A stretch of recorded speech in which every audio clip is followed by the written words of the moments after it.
Hello, everyone, and welcome to the finals of the Julius Baer Generation Cup. And what a fitting final we've got on our hands. We've got the greatest player currently, well, one of the best of all times, world champion Magnus Carlsen, 31 years old, taking on new blood, taking on the 19-year-old sensation Arjun Erigaisi from India. A fitting final for the Generation Cup as we're going to witness a clash between two generations. And we've got a poll running. So chat, tell us, who are you rooting for between Arjun and Magnus? I'm super excited for this final. Clearly, these two have been phenomenal from start up till now. Let's take a look at their road to the finals. How did they get here? And let's bring up Magnus Carlsen. Now, he's just had an explosive performance in this tournament, and it comes down to extra motivation. Lawrence mentioned that when he was in Oslo, Magnus told him that he is absolutely going to win this one. The kind of chess we've been seeing from him from start up until now, no shakiness, no gambling from his side. He means business, and he's been showing who's boss. In the preliminaries, he finished with a record 34 points. That's never been done in the Champions Chess Tour. That is heavy scoring. First place with 10 wins, 4 draws, and 1 loss. And the loss was the point that he threw in his game against Hans. So in a sense, well, not really any game that he lost. In the quarterfinals, he beat Levon Aronian without needing any tiebreak with a score of 3-1. It was the same story in the semifinals as he beat Vincent Kema in convincing manner, again with 3-1. Game 4 was absolutely crushing. Vincent put on a brave fight, but Magnus was just too strong. Chat, let's take a look at Arjun's road. Arjun will be taking on Magnus, and we've often seen Arjun, he is thrilled to play against the world champion. It's a big opportunity. There's a lot of respect there. And of course, he's going to give it his best shot. That's what he's got to do. What he needs to do today is come to the game with the belief that he can beat Magnus.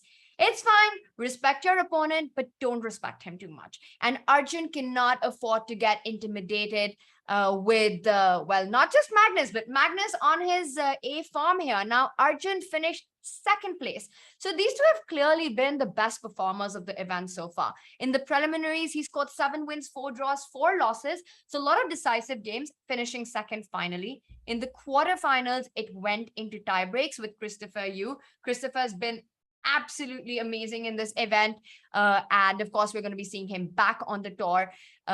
Arjun won against him in tiebreak, and the same narrative in the semifinals, although he could have wrapped up his match earlier against Liam in the semis, but missing some chances, it went on to tie breaks. And then Arjun showing, well, just how strong he is in these short time formats, took it with 2-0. Magnus was full of praise as well for Arjun's performance in the Blitz and Rapid, and considers him one of the top 10 players in the world. That is saying something. While I couldn't join you for the semifinals, but I was watching the tiebreak. The moment that caught my attention, chat, was when finally we saw some emotion from Arjun after that semifinals going into the finals. And here we have it, and one can see the relief and joy here on camera by Arjun Erigaisi. You don't get to see that every day. All right, and let me quickly bring up chat and also take a look at where we are. 61% rooting for the 90s kid Magnus Carlsen. And well, I think we're all cheering and rooting for chess today, and we hope to get a big final. Now, the format's slightly different in this one, chat, because we're going to be playing 2 matches instead of 1. Well, not we will be enjoying them, but players will be playing 2 matches, and over 2 days. Today is day 1 of the finals. They're going to be playing the first mini match consisting of 4 rapid games today. Same time format, 15 minutes with a 10-second increment. On day 2, we will move on to the final match of the finals with, again, 4 games of rapid, 15-minute with a 10-second increment. And if the match after these 2 days of final ends in a tie, regardless of the game score, if the match ends in a tie, then we will have the playoffs with Blitz. 5 minutes with a 3-second increment. If that's a tie, then we'll move on to the Armageddon. All right, chat, tell me what is going on. What do you guys think about this matchup and the action coming up? I see a lot of you. Magnus gonna win. He's playing unbelievable chess. Magnus, I think we've seen him play this chess a lot when he's motivated and inspired. But yeah, this is special. I think with regard to the Champions Chess Tour, I've never seen him in such determined form. So it's going to be fun to watch. Arjun, let's just talk about him a little bit. Because chat, if we remember in the preliminaries, he had a really bad final day. But imagine after having a really bad final day, you still finish second. You still finish runner-up on the leaderboard. That is saying something of your performance. That is saying something of what Arjun can do when he is playing at his best. I am really looking forward to this one. What else is going on in chat? Arjun is one of the 2-3 players who can make it a challenge for Magnus. Couldn't agree more with that, especially in this event. And Magnus as well mentioned that he's looking forward to the match. Of course, on paper, it's hard to bet against Magnus, and I think he is a favorite, but anything can happen. And especially with short time controls, now Arjun and Nihal are super close friends. The amount of practice and the amount of improvement that Arjun's had in his game has been also due to a lot of friendlies being played between these two in Blitz and Bullet and Rapid. So we're hoping to see, well, the best Arjun today. Last time Magnus faced Arjun, Magnus blew him apart. Well, that was in the preliminaries, and that was the first game loss that Arjun had, the only one until the final day. And after that, Arjun was on a roll. It's like that catalyst that just pushed him forward, and there was no looking back. He was unstoppable after that one.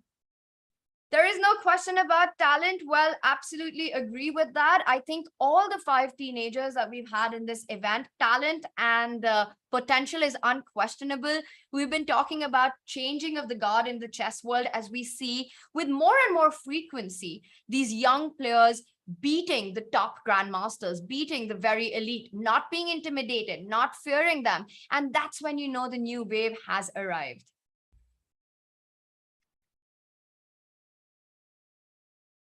And what else do we have? Well, we actually have a really big news. There is some fun stuff going on. Chat. All you have to do, I'm going to ask the mods to put the link on, but click on this link and we get access to some of the hottest drops of Chessable for free. This is exciting. And look at this. You get the free lesson by Vladimir Kramnik, Anish Giri's Chess Candidates 2022, the Chess Olympiad, well, the synopsis and everything that went on in the Chess Olympiad. It is full of games, important games from the Uzbek team, from the Indian team, and you get access to that, plus the middle game lesson by Magnus and David Howell, accumulating small advantages, and that's all about grinding down games. Speaking of grinding, we know if there's one player we can learn about the art of grind, it's definitely Magnus, and all 4 of these for free, I'm being told. And that is absolutely amazing because yeah, all you gotta do is click on the link and sign up. Wow. Grind like a grandmaster is the course, by the way. I wonder if out of these 4, chat, which ones you'd want to start with first. If I were you, I don't think I would be super tempted to either go for the Vlad or the Magnus David course to start with. And the Chess Candidates 2022 as well would be a lot of fun, as well as, of course, the Olympiad. This is a tough pick, but oh my God, a course by Vlad, a course by Magnus and David Howell, just amazing stuff. So lots of fun going on. Speaking of fun going on, we've been talking about, let me ask chat, are you aware of the big reveal by Lawrence Trent? What he was mentioning that he was going to tell us on the 23rd. We never heard anything, but did you hear the big news? Did chat hear the big news? I just hope it to be a fierce battle, not a one-sided one. I think the form that the two players are in, it's not going to be a one-sided battle at all. I think we can expect a big fight. The two things that come to my mind that Arjun has to take care of, looking at the way things have gone for him in this tournament, one, he needs to show up with brilliant opening prep today. I think that's going to be very important for him to get the kind of positions that he enjoys out of the opening. If Arjun gets into trouble right from the beginning, like we saw Vincent yesterday in game 4, then it's bad news for Arjun. But if he's solid with his opening prep, and second, absolute confidence to face the world champion, I think we're in for a big, big fight. What's new? You guys haven't heard what's the big news around Lawrence? There's a chess boxing match coming. Let's see if we can bring up that tweet. And here we have it. There is a big chess boxing match between Aman and Lawrence. It's going to happen in December. Ludwig tweeted about this. Go check that out. And well, I do have some information that, you know, we've been talking about when is the Magnus statement going to come? When is he going to say something? I don't know about that, but Lawrence apparently will be making a statement about this match today evening. Well, somewhere between 6:30 and 7 CET time. So watch out for Twitter. Watch out for it on Twitter. And I don't know, chat, is this a bit of a death wish by Lawrence or what's going on? I'm not sure. I was speaking to him and he said he's been training really hard for it. And how it works is that they play, I think it's a 12-minute thing where they have a 6-minute chess bout and a 6-minute boxing bout divided into 3 sections. So 2 minutes of chess, then 2 minutes of boxing, then 2 minutes of chess, then 2 minutes of boxing. More details coming up on it. And apparently it's going to be fought out in a 50,000 people arena. This is going to be massive and a lot of fun. So that's the big reveal. If Arjun wins today, what will be his rating? Well, this is not a FIDE rated event, but I will check on what happens to his Champions Chess Tour rating and keep you guys posted on that. What do you guys think? Where would Lawrence against Aman have his best shot? Will it be at the chess or will it be at boxing? Because I'm not sure about, I'm not sure what to think about that. And speaking of boxing, I have a feeling that Peter perhaps couldn't resist himself at the mention of boxing. So he's joined us already, chat. Let's try and bring him on while he, all right, he's just setting up his camera. He will be up with us soon. And we'll ask him what he thinks about the Aman versus Lawrence matchup, as well as, of course, the Magnus versus Arjun action that we're in for today. Bonk Cloud, no, I'm not expecting expecting any crazy openings from either of these two players. We're not going to see any 1A4, 1B3. Don't tell Adiban I said that. Or a Bonk Cloud. Why does chess boxing even exist? Great question. Let's ask Peter about that. Peter, hello and welcome. Yeah, hello Tanya, welcome back. Hello everyone. Wow, chess boxing. What are you talking about? Peter, do you remember that big reveal that Lawrence had to make on the 23rd of September? And he was really building it up. And we told him that, listen, if you're going to announce your chess retirement for the 800th time, we don't want to know. But it's like Lawrence, instead of a chess retirement, he's announcing a life retirement. He's going into chess boxing, a big match against Aman, Peter. Wow, really? Yes, unbelievable. Okay, but if someone then Lawrence can do it, yeah, he's a tough guy. Okay, let's ask you, because I know that you're a boxing fan yourselves, and of course you know Lawrence and Aman really well. Peter, what do you think? First question: where is Lawrence's best shot? Would it be to beat him at chess or at boxing? Well, I guess that it always depends on the opponent, yeah? I mean, you have to understand where is the weak spot of the opponent. I don't really think that they know each other in the boxing, yeah? I'm pretty sure that they know each other quite well over the board in some, or online in Blitz or things like this. But, I mean, the box ring, okay, who has the better leg movement, yeah? The legs are the most important in the ring, yeah? You have to dance around. Just make sure your opponent won't be able to hit you.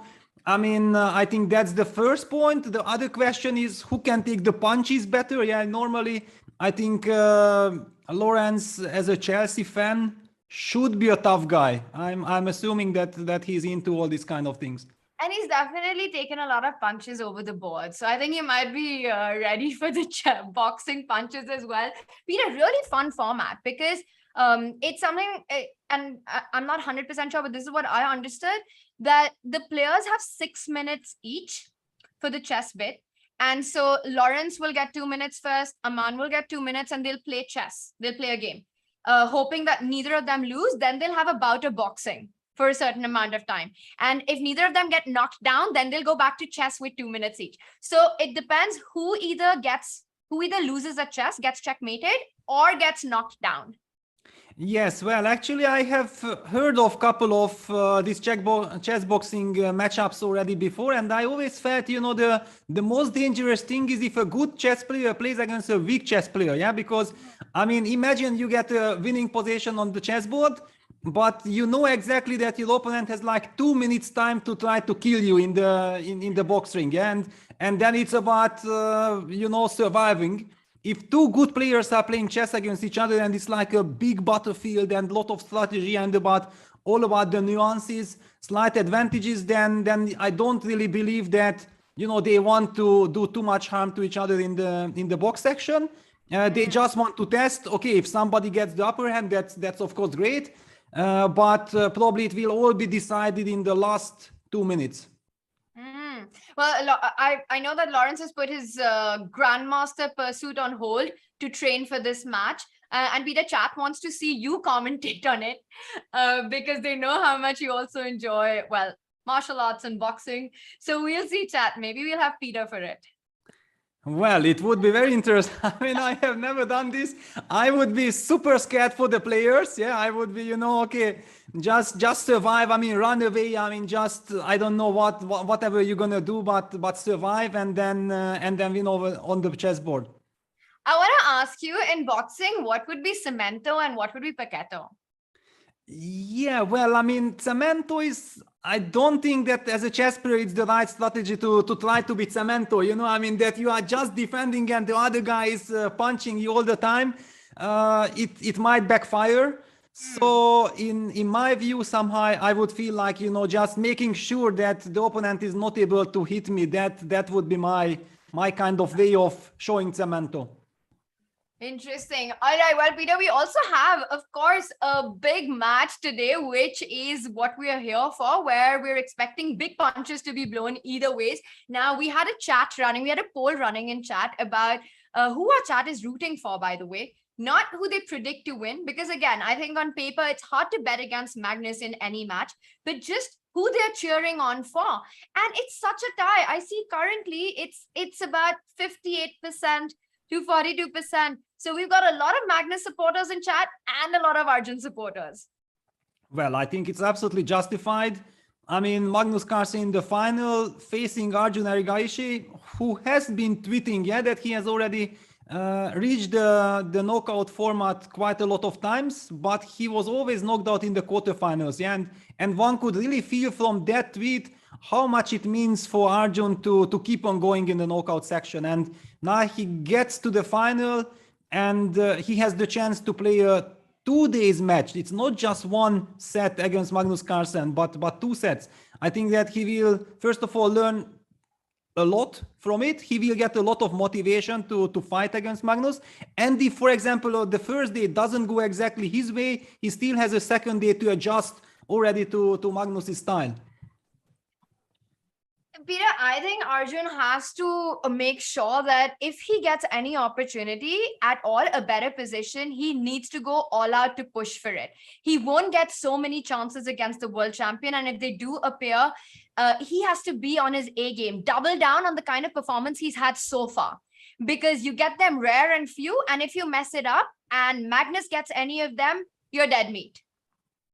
For sure. Yeah, for sure. I mean, Magnus played an incredibly well played preliminaries, yeah, and Lawrence yesterday revealed the big secret. Yeah, he met Magnus last week, I mean, prior to the event in Oslo, and Magnus just told him, you know, there is no way I'm not gonna win this tournament. Yeah, so it simply means, I mean, just shows that what it means for Magnus to play this tournament and why we have been seeing him so focused in the preliminaries. And also yesterday against Vincent, I mean, he was super convincing. I mean, he simply made sure not to give a single chance to Vincent to get a feel for eventually maybe I can beat the champion. Yeah, Vincent could never, he was always on the defensive, and finally Magnus managed to grant him down.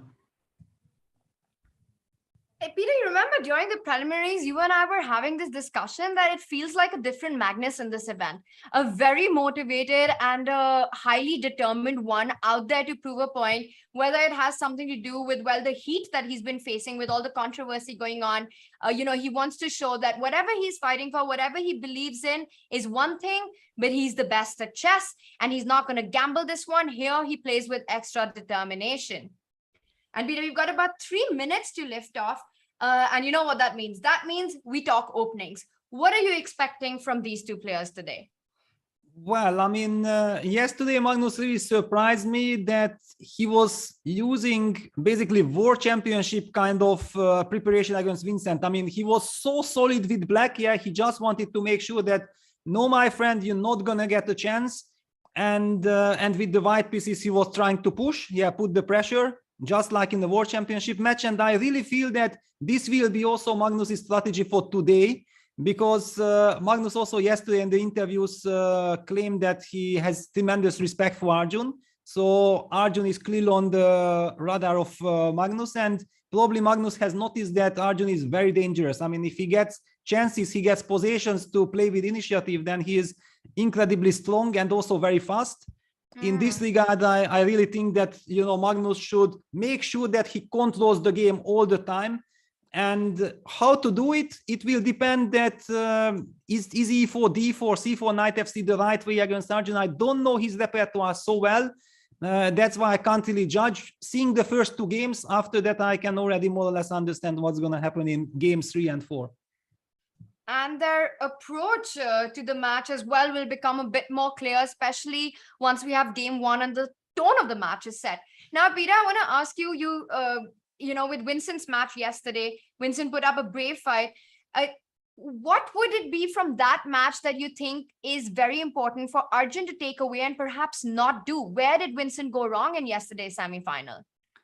Well, simply that Magnus was stronger. Yeah, that was the problem. I think also that one could see that what happens if Magnus dictates the openings, he decides where to bring the battlefield. Yeah, and always Vincent was forced to react. Yeah, this is kind of the biggest danger. But simply Magnus has such a wide range of openings and he feels all of them.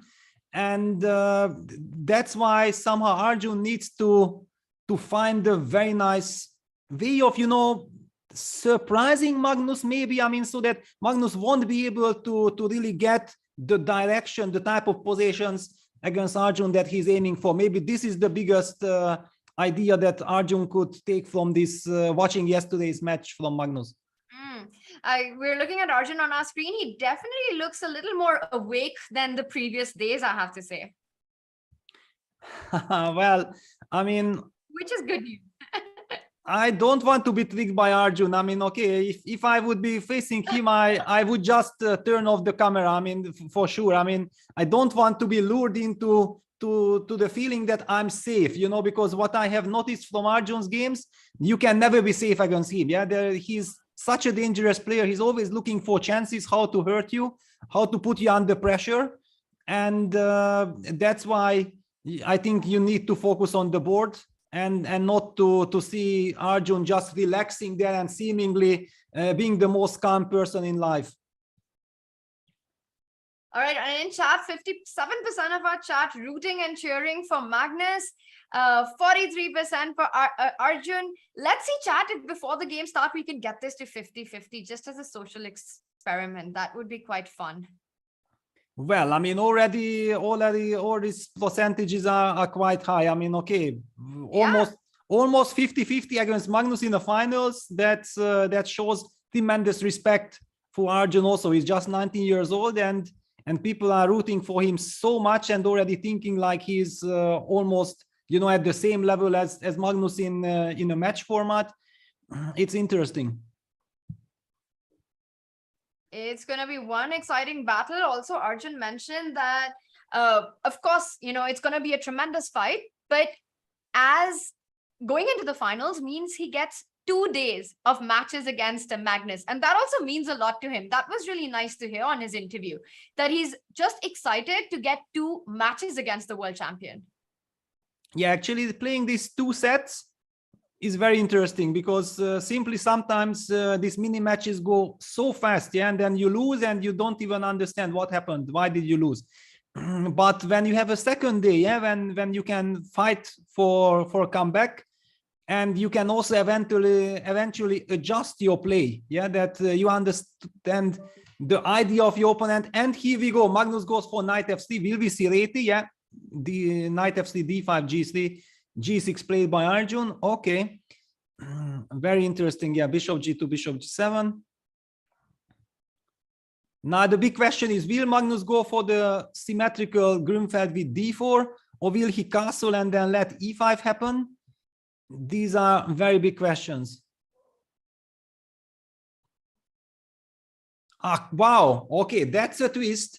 Magnus went castles and Arjun just played knight f6 without using the opportunity of seizing the center with e5, which is clearly the main move.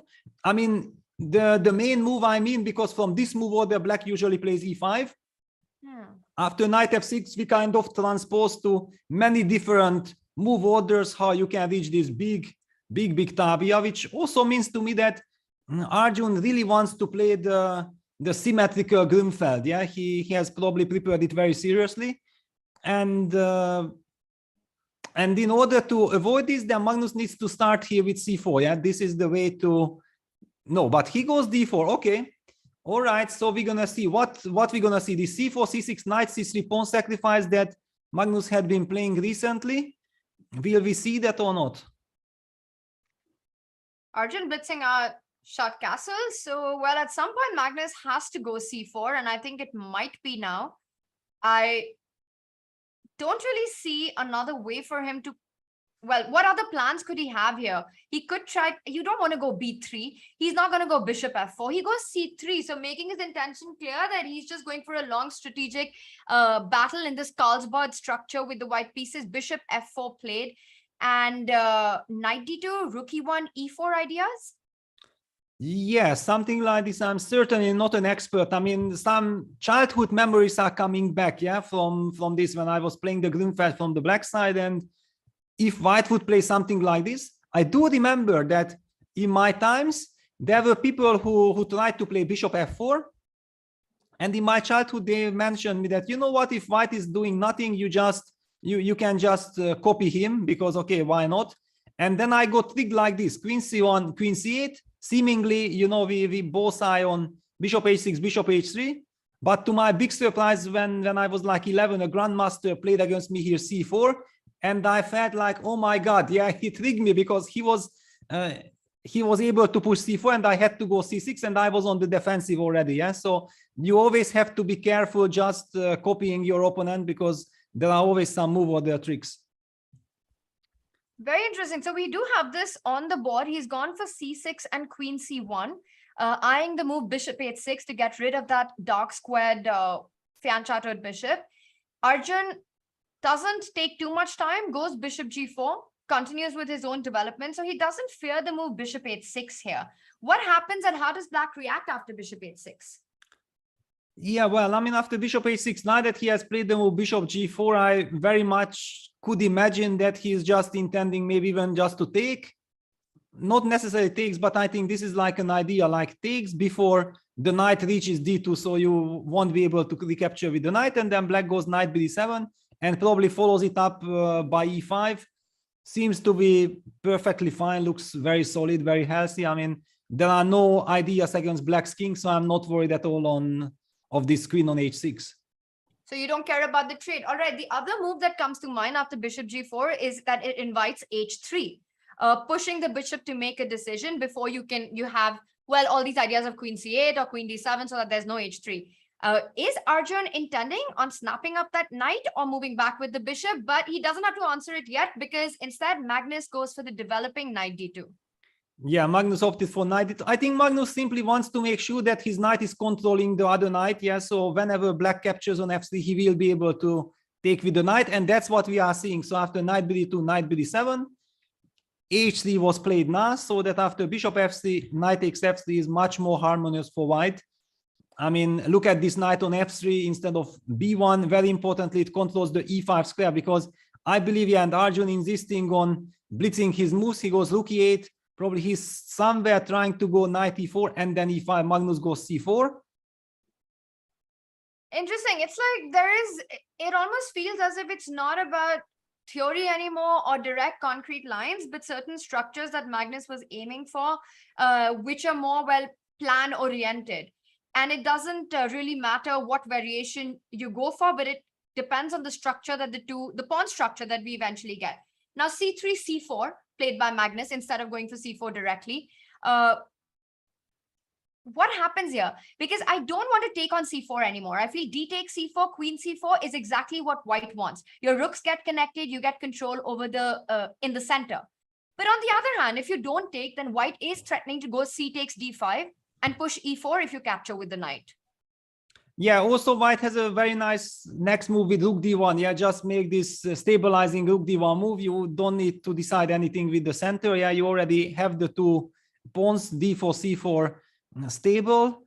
And well, in general, after now, black has given up his bishop. Yeah, I have the feeling that in the next couple of moves, black has to show something. I mean, black really needs to prove that the idea of giving up the bishop was justified. If you just give couple of moves, yeah, and Arjun plays a move like queen b6, I'm not a big believer. Neither the evaluation, our evaluation bar, because I mean, what is the point? Yeah, Magnus plays rook d1, the natural move, and all Magnus needs to do is to keep the possession, because he already has the advantage of the two bishops and having the pawn on c4. So he's the one who is putting the pressure on black.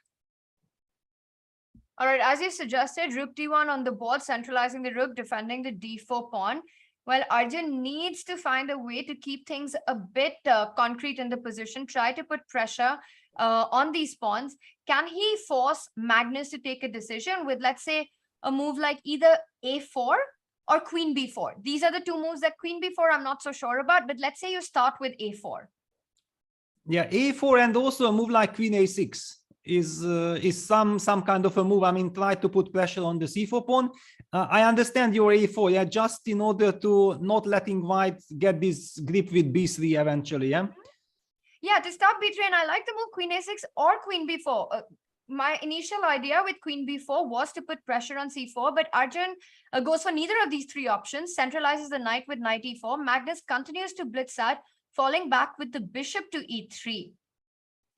Yeah, well, the trick is that now that was the idea of Arjun, yeah, that with queen b6 and knight e4, he's setting up a nice e7, e5, putting pressure on the f2 pawn. That's why Magnus immediately retreated his bishop to e3, making sure that e5 won't happen with the queen on b6. Now Arjun has to move the queen to a6. But now black has given up on the ideas of going e5, yeah, because it won't really help him so much. Now the question is this pawn on c4 hanging? So how do we deal with that?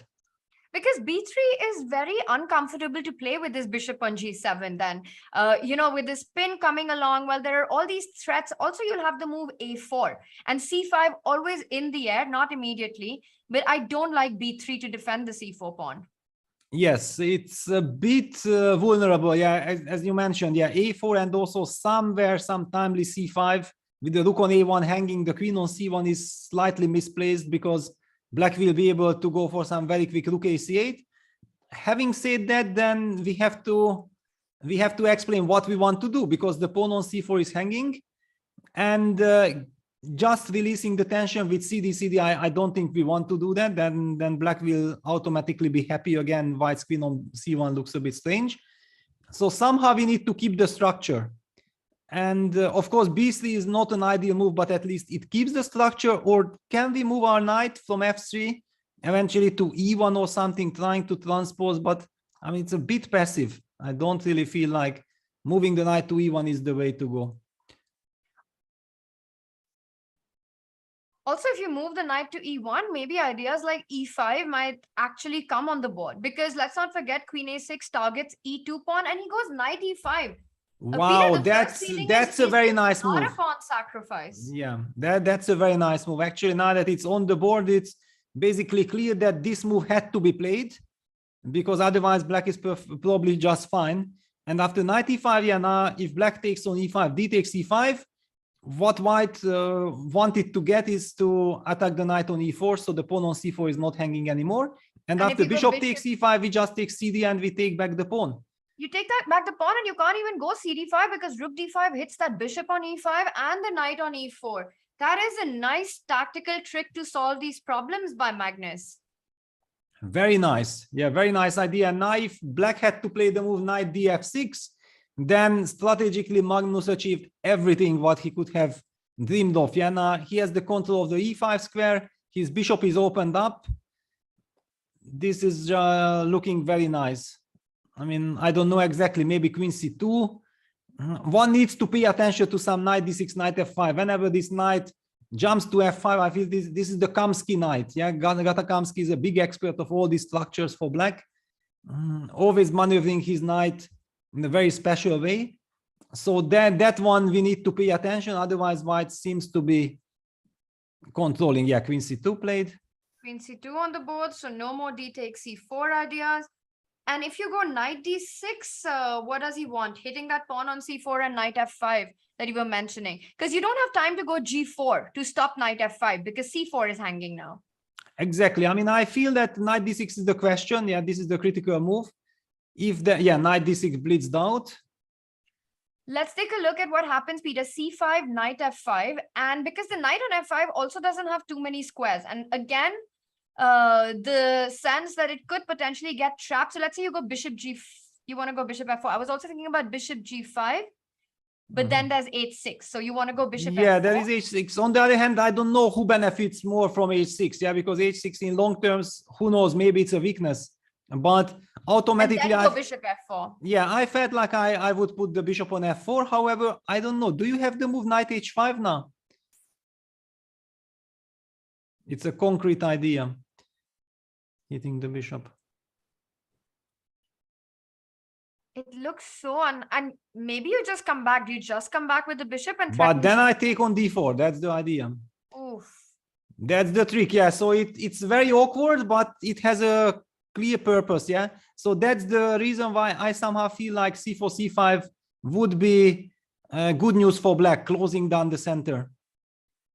But if not c5, you're threatening the c4 pawn. What's the alternative here? Rook c1 then. Yeah, let's just play normal. All right. And if black does the same stuff, hits that bishop on e3? Yeah, then bishop f4. And now the big difference is after knight h5, the d5 pawn is hanging. Yeah, because we still have the tension in the center. So that's kind of my feeling that can I just play rook a c1? And you're happy with the end game. If everything trades on c4, rook c1, let's say you go knight c4, take on c4, everything comes off. And knight d5 looks like a good move, Peter, here. Or maybe even, okay, let's start with knight d5. I was also thinking about rook d8. Yes, but okay, white should be somewhat better with the two bishops. Yeah, and the center, of course, black is very solid. e5 on the board, Peter. Yeah. Magnus has gone for it and blocking the center, inviting knight f5 and these lines that we were looking at. If Valbar approves of Magnus's choice, we've got to take a look at these lines one more time. Knight coming back to e4 is not possible. Let's just point that out because after f3, actually the knight is trapped. No, g3 pawn is hanging. Be careful. g3. So maybe you go g4 and then g4. Yeah, this is what you already mentioned before. Yeah, that you want to go g4 and then eventually you go f3 and then trap the knight. Yeah, so you already had that vision before. So I definitely gonna go knight f5. So let's say you go knight f5 and now either bishop g5 or bishop f4. Two options. Or just coming back to c1. I don't know. It's wow. That's an interesting retreat because you don't allow knight h5. That's your point. Yeah, that's my point. On the other hand, still, I feel that I'm a little bit exposed, but okay, the knight on f5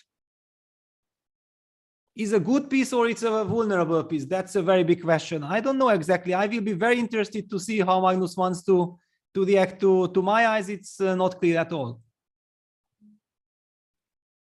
Arjun's taking his time, and I'm just wondering, he's got knight Wow, b5. knight b5. This Oh my is a God. strange decision. This is very strange. I mean, basically this acknowledging that everything what Magnus has done had an effect on Arjun, because now he doesn't have any threats. Yeah, now white is just clearly better, and the question is how much better.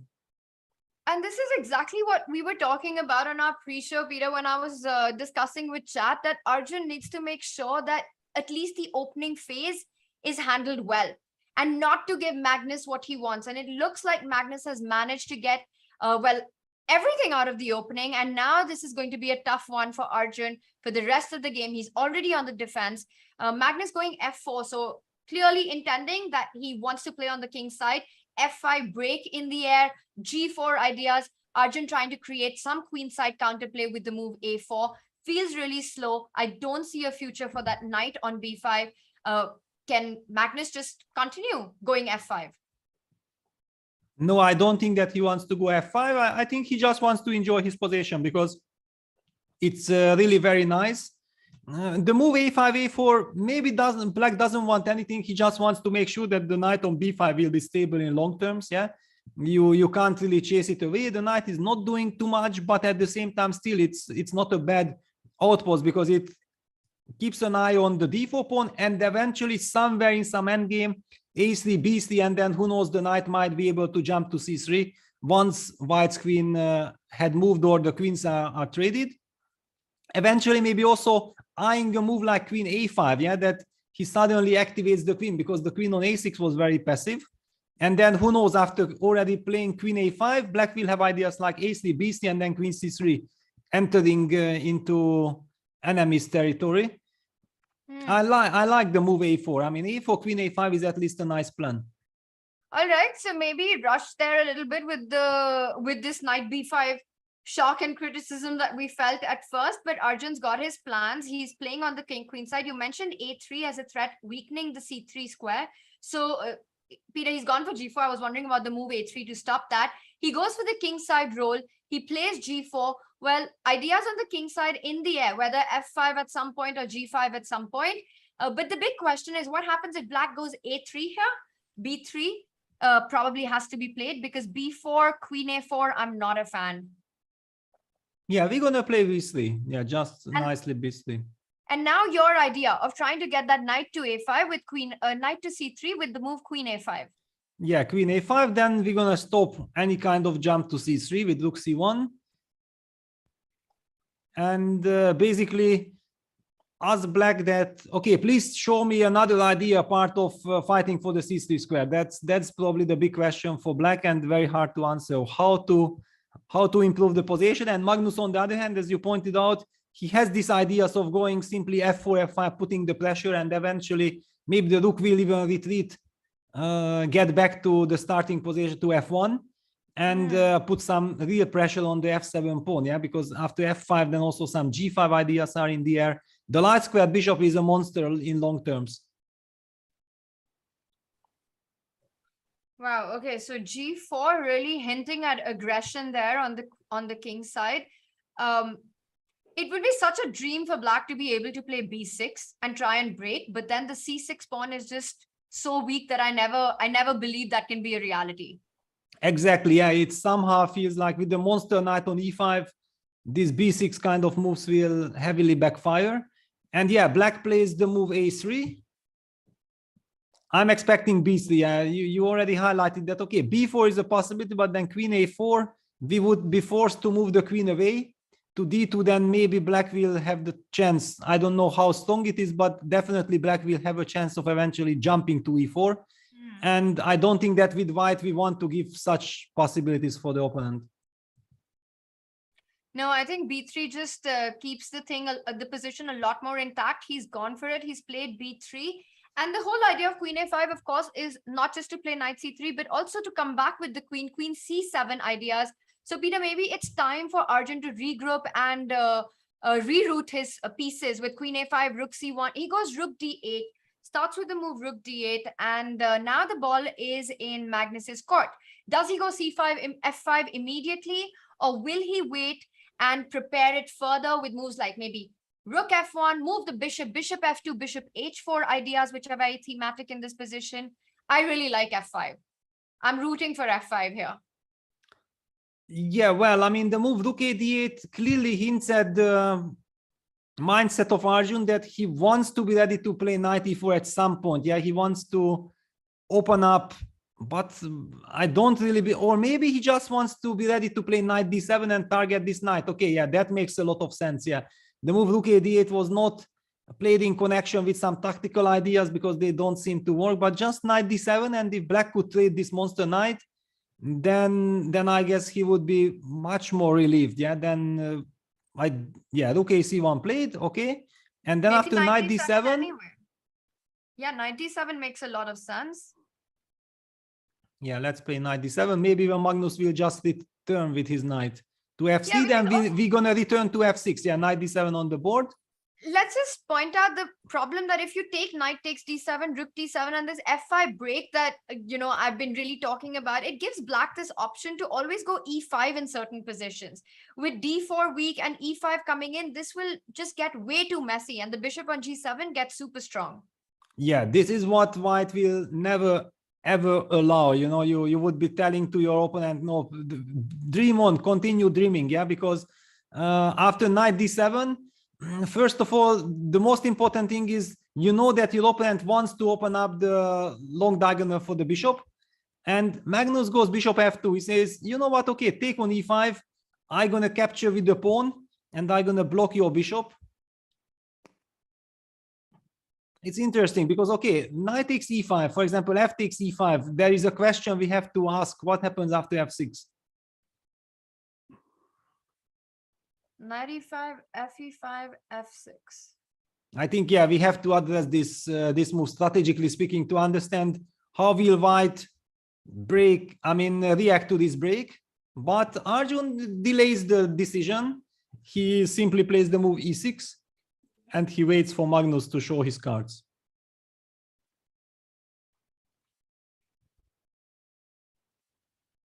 Knight e5, fe5, f6 looked very nice for black, actually. And not giving white the time to, do much. e6 played. This does allow the move bishop h4. How would you react after bishop h4? Yeah, it's a big question. I have a couple of reactions. I mean, for example, bishop f6 is probably possible, but a bit shaky. Otherwise, f6. Is it possible that Arjun just wants to go f6? It's possible, and I just come back knight f3. You come back knight f3. What I want after knight f3 is hard to say. I'm just wondering if ever I'll be able to play e4 in these positions. Yeah, well, I mean, okay, you have the point would be if black would be able to get f5, it would be interesting, but the rook is hanging, and I don't feel like moving the rook now away is such a, I mean, okay, but maybe, and then even combine with some b6 ideas. I insist that I haven't given up even on b6. And Peter, how would we evaluate this position? Because we often think here and are so tempted to make the move e4. I know that I would be, and perhaps a lot of people in our chat as well. What do you think about breaking the center with e4 in such positions? Well, makes a lot of sense. It's yeah, because if you take, for example, after queen e4, suddenly I want either my bishop or my knight to land on c4. You know, bishop f1, bishop c4, knight d2, knight c4. And I'm starting to enjoy white's position. Well, I think that you should be enjoying the position anyway. Yeah, also with bishop h4 on the board. And but look at the eval bar, Peter. One more time, it disapproves. But yeah, I'll still take it. If Magnus played it, I'll take it. Yeah, but hang on. The question is, what is g5 a move? I'm trying to understand why is yeah, I mean, okay, if computer tells you that there is some big change, then it can only be with such moves, no? Wow. And Tad says you're on point, Peter. That is the problem with bishop h4, g5. Wow, this is incredible stuff. So let's just point out, bishop takes g5. You're actually provoking the bishop to g5 so that you can fork the bishop and the knight with f6. This is not going to happen. Yeah, well, after knight takes d7, then f takes g5, and things are opening up. The dark and in favor of black, because you got to go back. Let's say you go knight e5, defending d4, and then g takes f4, and suddenly everything is loose.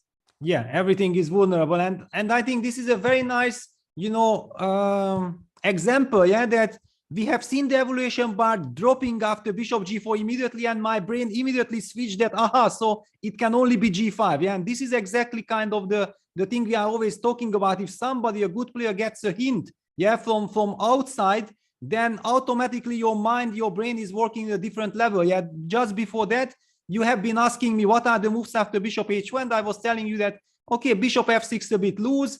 I don't know exactly f6 or not. Once we saw the evaluation bar saying that, okay, it's bishop h4 is maybe dubious, g5 took me 1 second to spot. Yeah.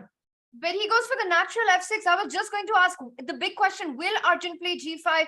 But Peter, exactly what you're pointing out, until and unless we have this eval bar which went down, it directed that there's something happening in the position. But without such knowledge, it's such a difficult move to come up with. And Arjun plays f6, and we see that that is not the right direction. And now once again, white with the upper hand.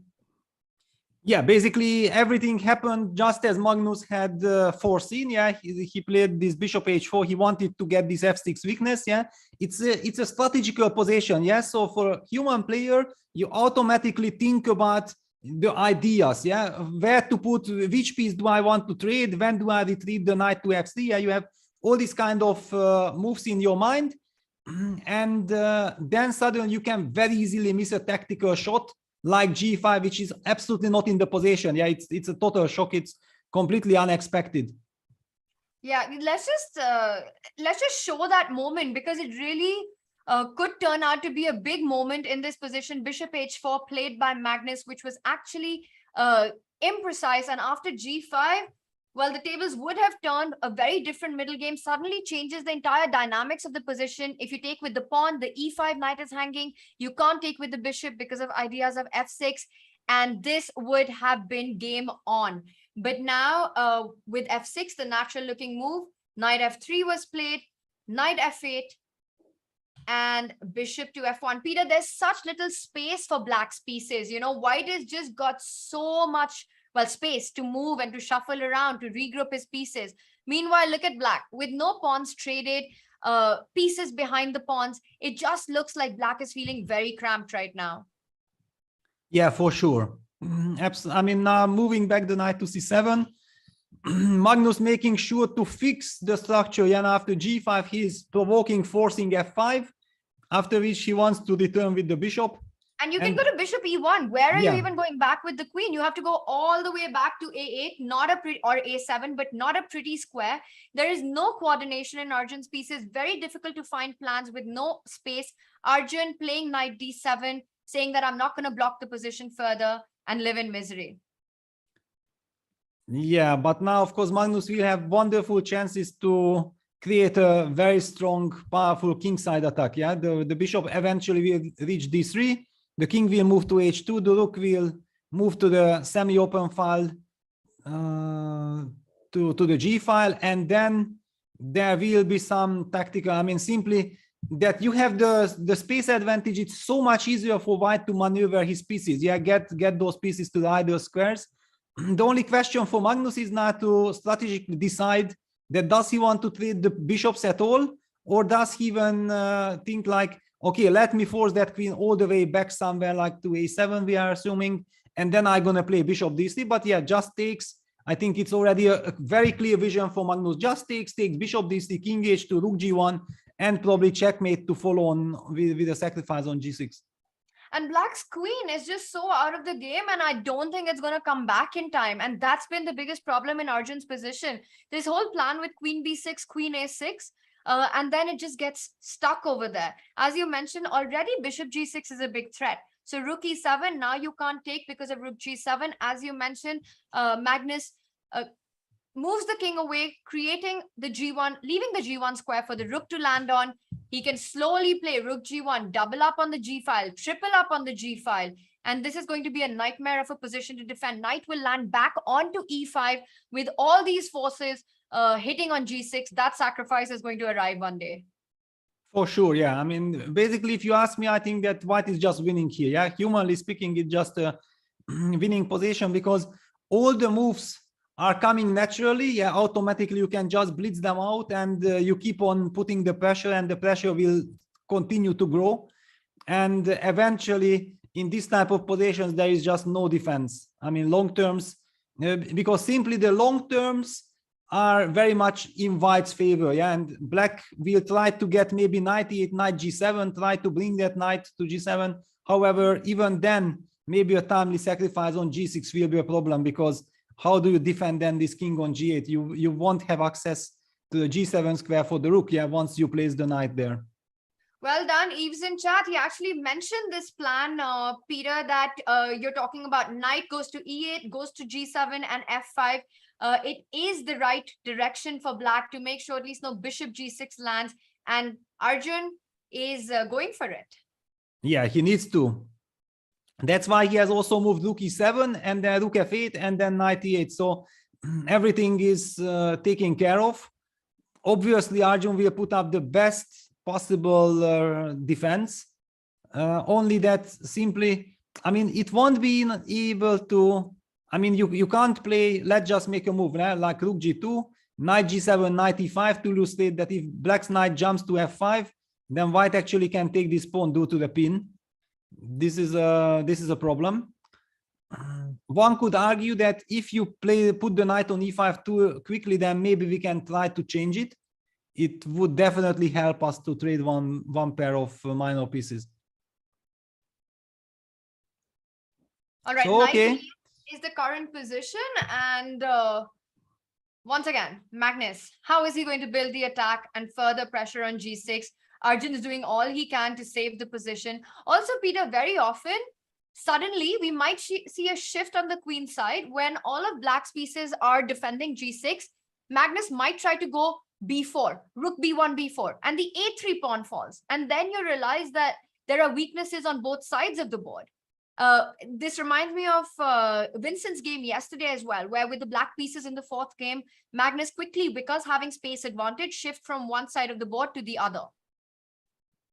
Yeah, I mean, this plan of b4 and also going b5, creating a weakness on c6 is a very interesting guy. I mean, simply combining all the efforts, yeah, because obviously black will need to put all his attention on the king side. Yeah, he's bringing all his pieces. So far, the queen is still, however, controlling the b4 square. And if white would, for example, ever play a move like rook b1, then black will put the queen on b4 just to say, no, I won't let you go b4. Yeah, Magnus just continues in the normal spirit. Rook g2, rook cg1, and somewhere knight e5. I think all these moves will be played. And then the question that one of these piece sacrifices on g6, it should be, I mean, logically, it should be a decisive sacrifice, to be honest. For fun, Peter, let's take a look at what happens if white actually, he goes rook g1, so still preparing it. Peter, I'm predicting that at some point in this game, we are going to see this b4 and a3 pawn falling once all of black's forces are tied down to the g6 defense. But I see it. Before that, black's fearing a checkmate on the king. Bishop g6 is already a threat.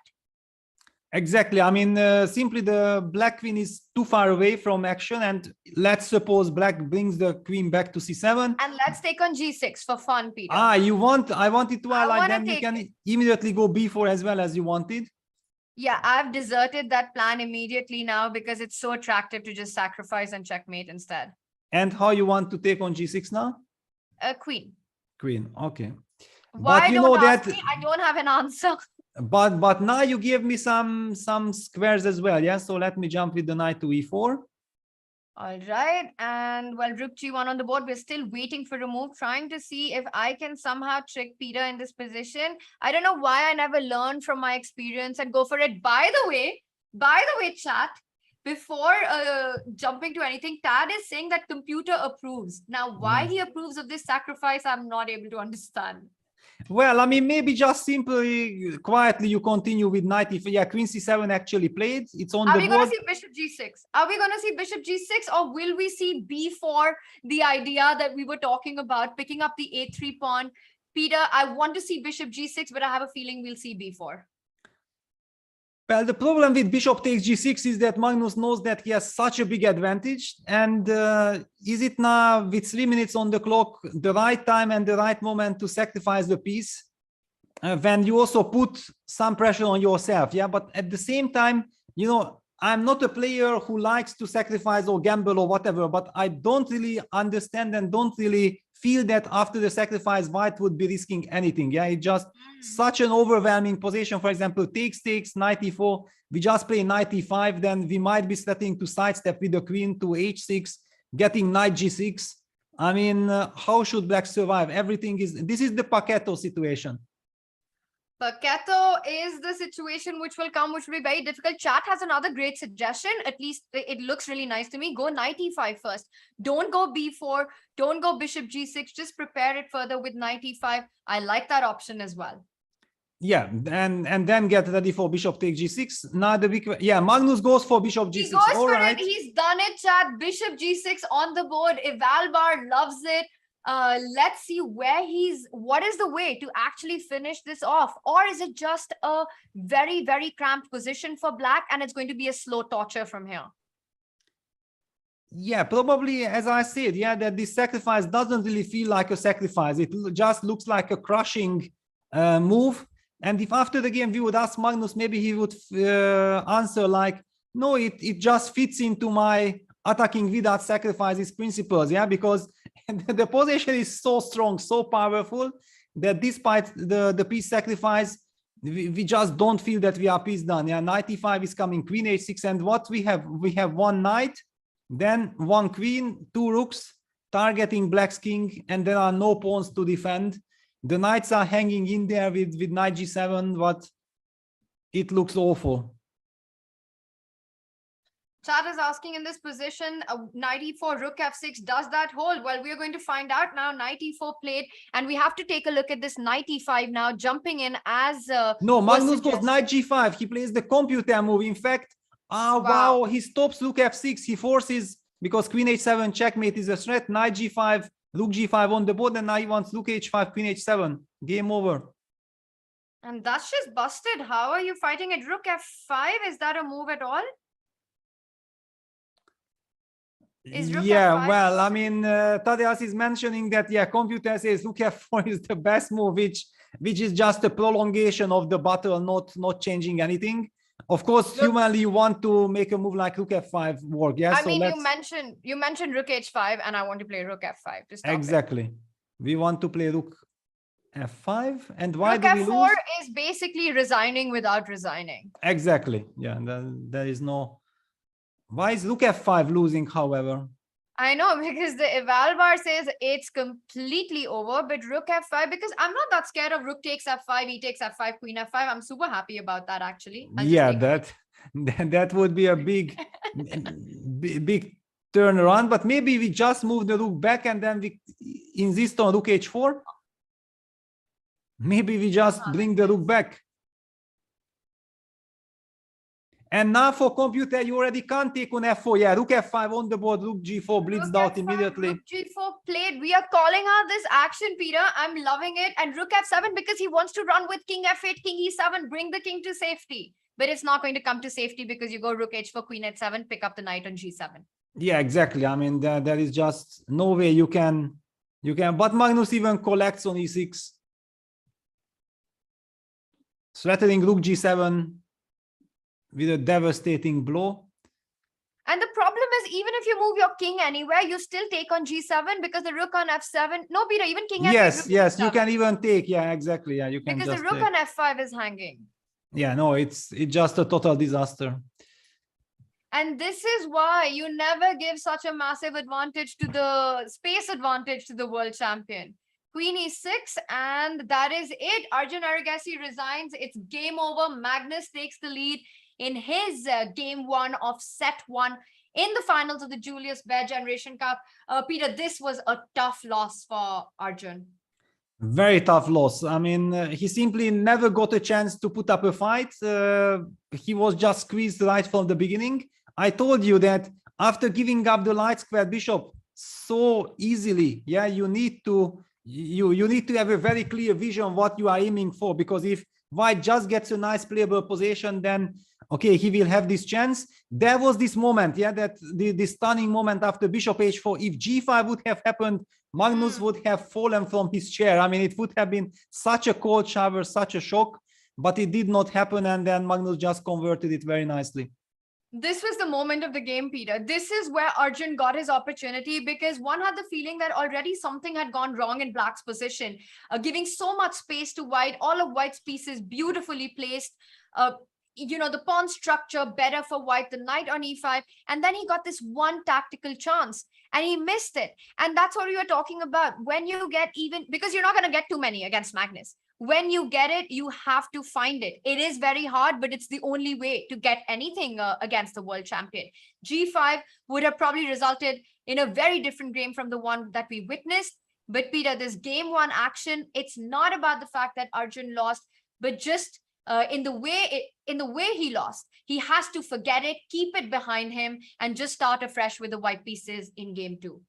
Exactly. I mean, I even feel like it would be very important and very useful for him not even to know that he missed the chance with g5, because that he did mention yesterday that he thinks one of his big strengths is that he's able to focus on the next game and always just live in the momentum. Yeah, I mean, forget about what happened before or what will happen in the future, just play the game. However, if you are told after the game that you had this golden opportunity which could have been a game changer, then how to get this out of your mind? Yeah, it just keeps on, twisting, turning there in your brain, and will affect the second game as well, or maybe even the whole match today. So just whoever talks to Arjun, please don't tell him, let him focus on the second game. Let's assume for him that Magnus just played a very nice game, outplayed him completely. He never got a chance, and use all his energy to try to bounce back in the second game.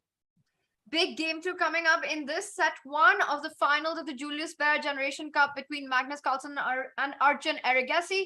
Magnus leads the match with this crushing victory. We'll be back with game two. Air quality isn't the first thing that comes to mind when you think about chess and esports, but it affects our focus, decision-making, health, sleep, and more. What's in the air you breathe? Find out with AirThings. Hi, I'm Levon Aronian. I'm Magnus Carlsen. My name is Anish Giri. Grandmaster Adiman Bhaskar. Grandmaster Hans Zeman. Grandmaster Lim Quang Le. Ivan Šarić, former European champion.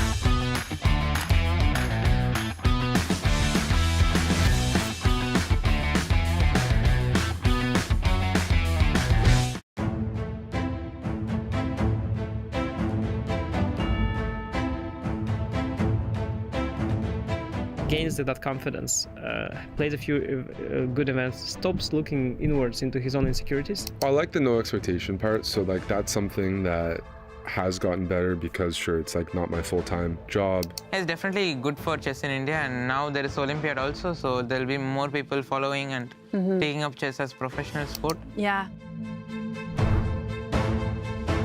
It's surprisingly concrete still, no? Like, e takes d4, good move. This d takes e4, the d takes e5. This line was essential and forced, but also not rocket science to map out.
guys, it's Anish Giri here. In this video, we're going to take a look at the game that I played against a Spanish hustler on streets of Barcelona. It's a quick and a very exciting and action-packed game, so do check it out. It features one of my favorite openings, the Knight of Defense. Let's go. Okay, actually he's not really a hustler. Ruben is a very nice guy. Starts with e4, c5, knight f3, d6. What's your rating? 1750.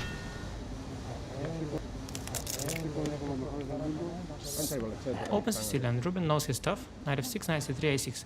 I asked him what his rating was, just to be sure he doesn't know too much theory. Bishop e2, reasonable line, trying to castle. e5. Yeah, he knew his theory. Knight here. Bishop e7, castle, castle.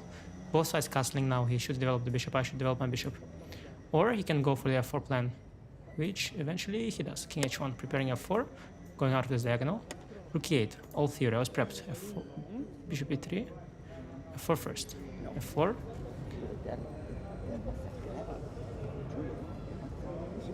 Knight c6. If f5, I'll go for knight b4 and d5 perhaps, or b5, b4. Bishop e3.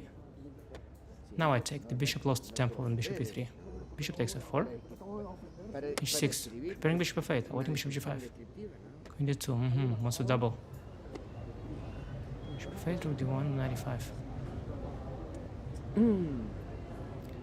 Pressure zone. e4 pawn is weak. d6 pawn is weak. I've got pressure here. Maybe knight g6 opening the file. Maybe b5. Maybe bishop b7. What's Ruben gonna do? Ruben, by the way, owns a nice restaurant and a chess club that he invited us to. Nice guy. But likes to think. Not easy to find a plan for white here. Black is very comfortable. Maybe drop the bishop back. Maybe bring the knight into the center. Maybe a4, restricting b5.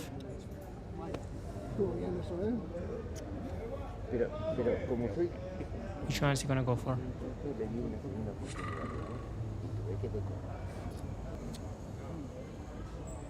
Not easy. Bishop g3. Maybe intending bishop h4. Opening the f-file for the rook. Bishop h4 is not a real threat, so I go b5. Bishop h4, I've got g5, or even bishop e7. a3, preventing b4. Now I'll get comfortable development, pressuring the e4 pawn. With the knight and the bishop now. Bishop d3, very passive, but does defend the e4 pawn. Knight h5, I had other options, maybe rook c8, knight c4. But knight h5 forces the bishop to do something he takes. I could take with the pawn or with the rook, but now already I spotted a very nice idea. There is an interesting theme here. So do you see that? Now intending something very tricky. Knight d5. Decent move. Now the queen should probably go here, but I had a little dirty trick. Takes, and queen b6, taking away the square from the king. And now I started praying. Look at this. Look at me, trying to distract him. Looking at the queen side where all the action is centered around the king. I'm hoping. He will miss it. Will he miss it? Oh no, knight d4 very strong. If I take, he's got bishop h7 check. Prevents my idea, but I'm not sure he sees it. Now, the shameless and shameful moment is coming up. I want my dirty trick to work. Oh, this is greasy. Rook b8. This is completely stupid, but I'm inviting a fork. Oh no, my rook. Look, I'm shaking the head. All part of the act. Actually, this is a mistake. You should first go g4 now, hit the knight, and then go knight c6. White has the upper hand, as you can see here in the evil bar. But I'm shaking my head, hoping for knight c6 right away. And he's falling for it. He's falling for it. Will he fall for it? Yeah, he'll fall for it. Knight c6. And now knight g3. The satisfaction. Look at that smile. Look at the smile of the shameless. Or shameful. Both shameless and shameful top grandmaster. Look at that glee. Oh, disgusting. He fell for it. GG, yo. I asked for it. I did ask for it. So if you enjoyed the video, and more importantly, you want to also crush the chess hustlers in your city, then go get my Knight of course at Chessable. It will give you a complete lifetime repertoire against the first move 1e4 and have you covered with an exciting and a sharp weapon. Good luck. Welcome to the new Chess24 playing experience. Play in light mode or dark mode. Choose from a range of time controls or create a custom game and get paired with players from around the world fast.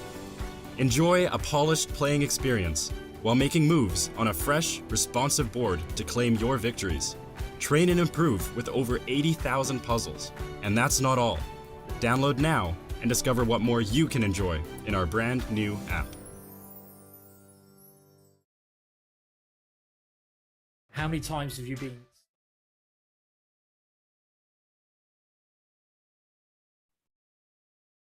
Absolute destruction there by Magnus Carlsen in that first game of their first set.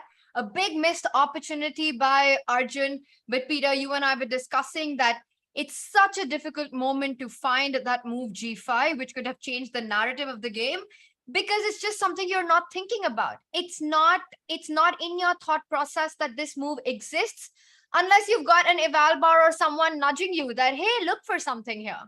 Exactly, yeah, that's the trick. Yeah. And especially in a rapid event, yeah, you feel like you need to make up your mind fast. Yeah, you need to find the reaction, and it's so easy to miss those chances. Of course, the horrible news is that you make your move and then you spot it. Yeah, that's the absolute total disaster. Yeah, because then you even during the game can't get it out of your head that, oh my God, I had that one golden opportunity which I have spotted, but it was just a few seconds too late.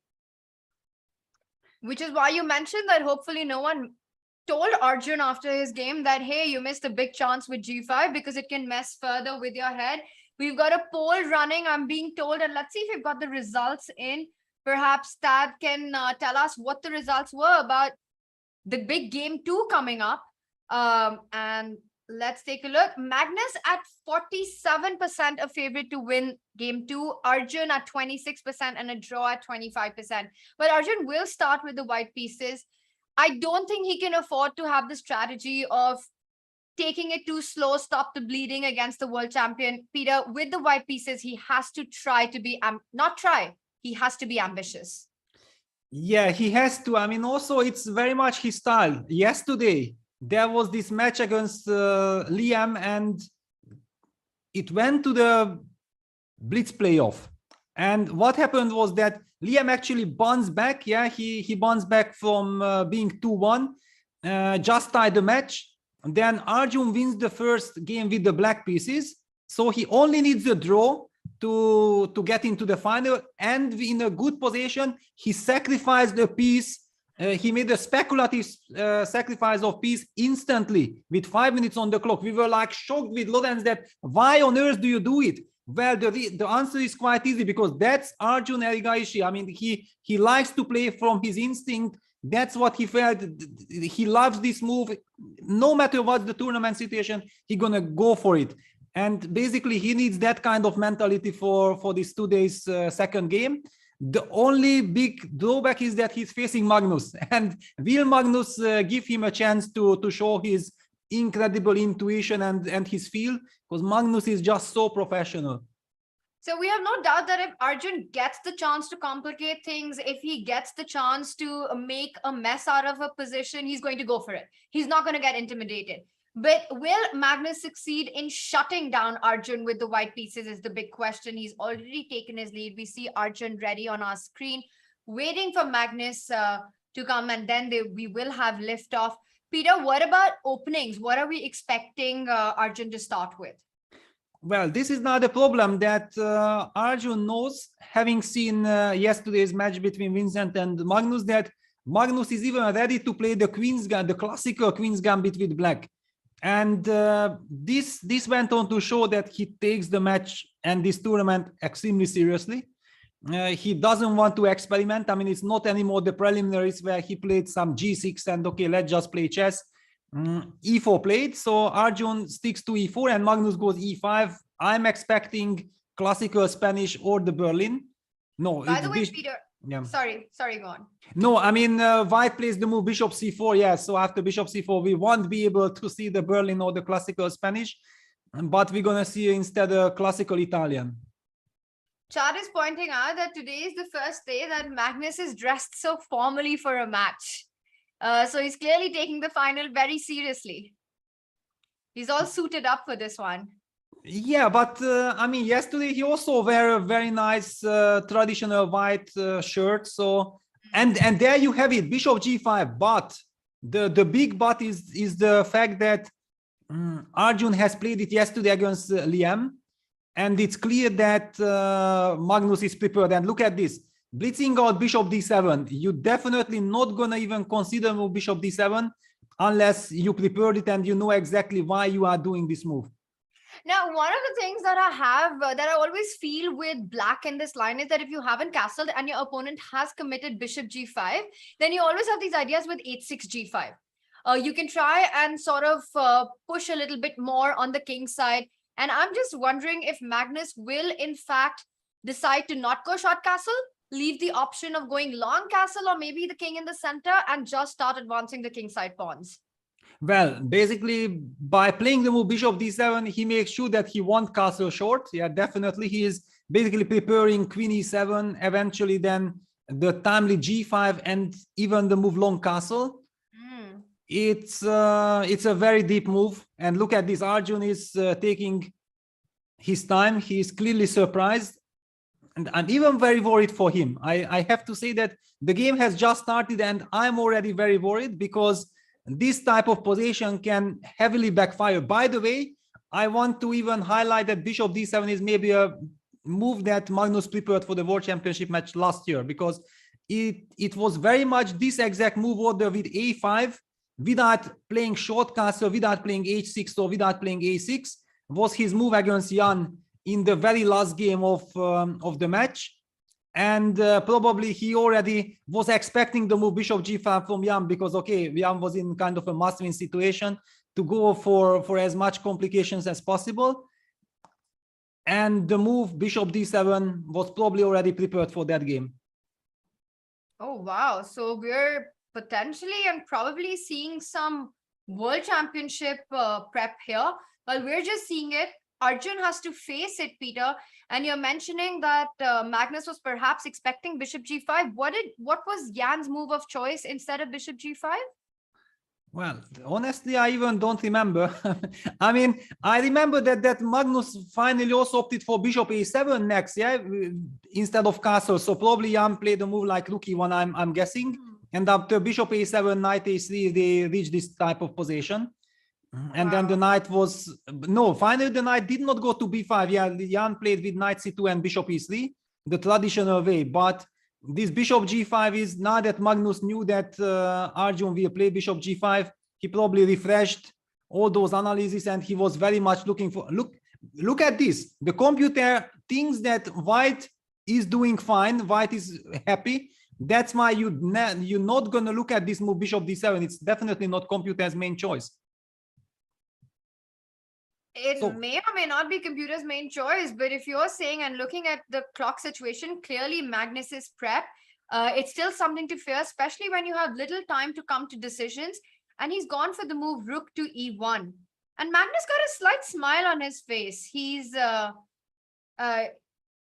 it looks like he's happy that Arjun made the move rook e1. He takes a little pause. So perhaps not the best way to counter bishop d7, because otherwise Magnus would have blitzed out his reply.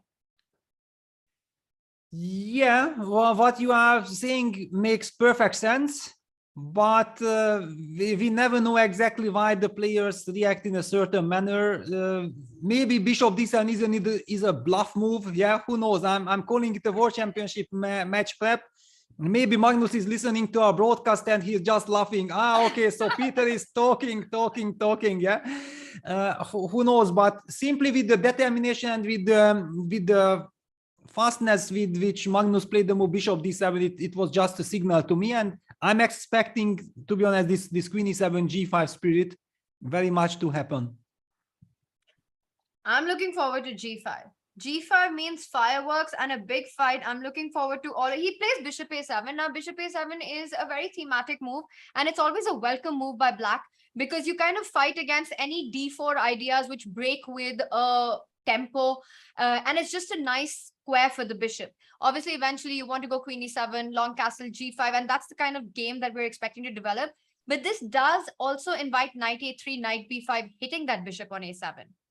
Yeah, usually, I mean, it was kind of like 15, 20, 25 years ago.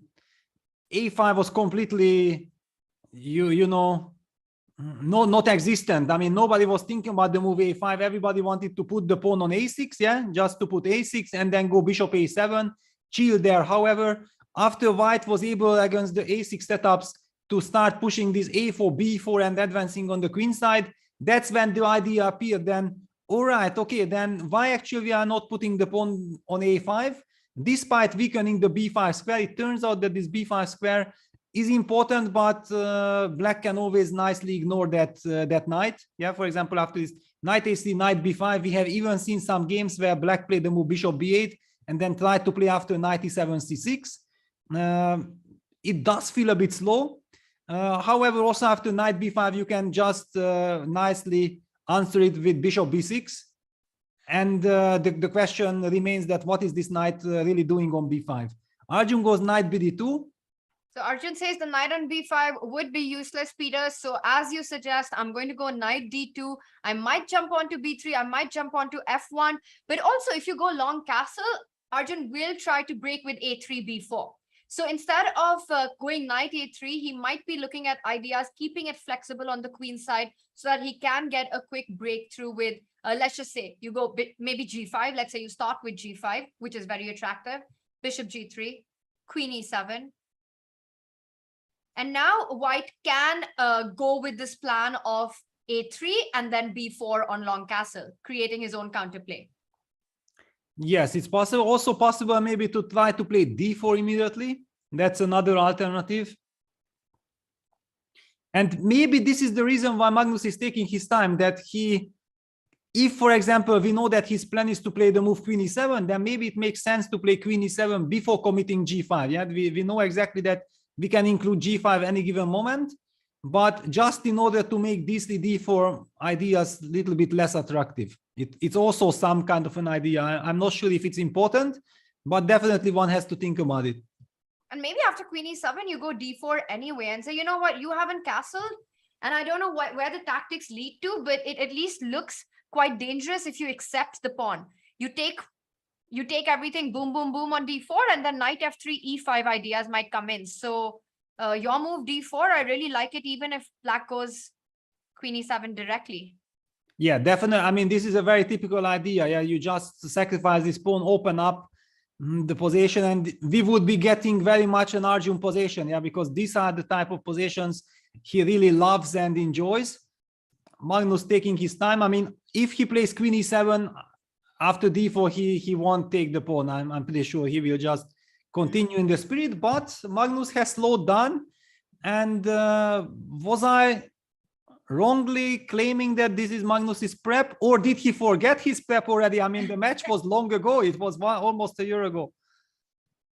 Well, he did manage to get Arjun to spend a couple of minutes, and we don't know if it was prep or not, but we see that Evalmar seems to think black is doing fine. So the big question, will Magnus decide to go for a direct g5 already and create chances on the king side? I do believe he needs to first decide what he wants to do with the king.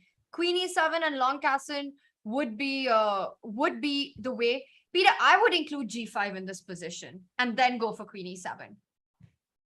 All right, so let's include it. Let's go g5, bishop g3. And now, what is your heart telling you? Queen e7. My heart is telling me, Tania, don't fight with Peter in this position. No, don't. Don't listen to me. I mean, just there are so many ideas in the position. You know, I even wanted to show one line that I was calculating, something like h5, knight takes g5, h4, knight takes f7, and can we take a g3? Even this I wanted to check. Wow. Okay, I mean, so many questions. Let's start with knight takes d8, and how do you finish it? I don't know, but okay, first I give a little check. G takes f2. Okay, let's say king f1. I'm too scared to go to h1. Well, yeah, but if king f1, then can I continue with knight g4? Yes, you can. And maybe even rook takes h2. I don't know. I wanted to kind of get d4 somehow and hope that I can, but you can just take on e1 and give a check on h1. Yeah, I mean, probably computer would laugh at me and it does not work, but I mean, humanly, you already have to kind of consider all kinds of things like this because it's just so messy. Okay, so then let's go h5. Peter, you've given a great idea. Instead of queen e7, a plan that, we've been talking about, maybe go directly with h5. And wow, and Ted is informing us that it might work. But Magnus says none of that. He doesn't go for h5. Instead of knight e7, he starts with knight e7. Wow. He wants to go knight g6 and try to get that knight on f4. Also, very often in these positions, you also try to get c6 and d5 once e5 is under control. But I think he wants to land with the knight to g6 first. Yeah, absolutely. I mean, of course, this is a common knowledge that if knight lands on g6 and you are able to hold the e5 pawn, that's wonderful for black. The big question is, however, that after d4, will you be in time? So clearly Magnus insists on going knight g6 and he wants to hit on f2 in case if you take everything on e5. Just to highlight this, so if takes, knight takes e5, knight takes e5, bishop takes e5 is met by bishop takes f2 check, king takes f2, knight g4 check.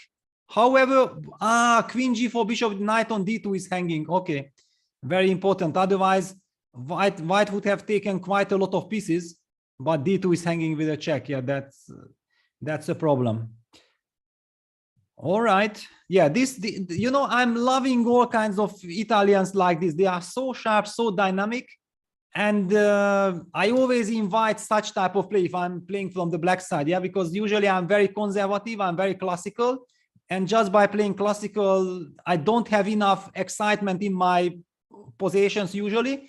And when I have a chance like this, my opponent provokes me, then of course I'm very happy to try to counter it. This position is just heating up. I mean, knight e7, knight g6 coming on, h5, h4 after that. I kind of don't see another plan except to strike in the center for white.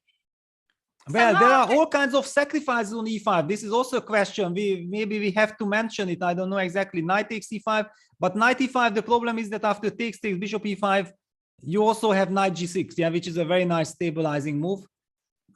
It doesn't work probably for white.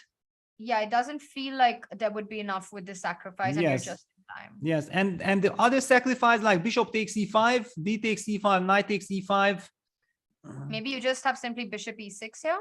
Yeah, well, after bishop e6, then the structure is kind of compromised. I feel that I have compensation. I just don't know how much. Yeah, I can even play something like d4. I can take on e6 and just play a structure like this, d4, and then continue. But it's a speculative sacrifice. I'm not, not a big believer that I just have to mention. And by the way, I also think that short castle is a nice move. And after queen f3, you're going to go king g7, and I don't see where I'm going. So d4, knight g6 on the board. Yeah, this is the normal way. And now is the big question, how to continue. All right, let's try and think of some ideas for white here. So d4, knight g6 played. As you mentioned, you can't take on e5 because of this f2 weakness. What else can white try to do? The one drawback of moving the knight from c6 is often that it allows white to play on the queen side. So, okay, you can't go b4 immediately, but let's say you start with the move a4. And I don't know what's my idea after a4, but yeah, I'm not sure what I want. Well, my feeling is that if you have to play slow, then black will be happy. I really feel that white needs to use the momentum. Yeah, he goes for d takes e5, and if you are able to get an advantage now concretely, then it's fine. And he just goes knight f1. No, but this case now, Magnus is extremely happy. He got everything. Okay, so you say he's extremely happy, but what is it that he's achieved, Peter? And why is this so much better for black, as the eval bar is saying? How does it continue? I mean, I have no idea why it is so much better. I just feel like I don't really believe that white can slowly just put the knight on e3. Even if I play very simple, queen e7, for example. Okay, let me just make the simplest move. Okay, let's continue. Let's try and get our knight on somewhere, knight e3. Yeah, knight into e4. I've got knight d5. By the way, queen e7 on the board. After knight e4, knight d5 is working. So I should yes, this is important. And I might even go knight f5. So you've got to go long castle perhaps. So long castle, queen c2.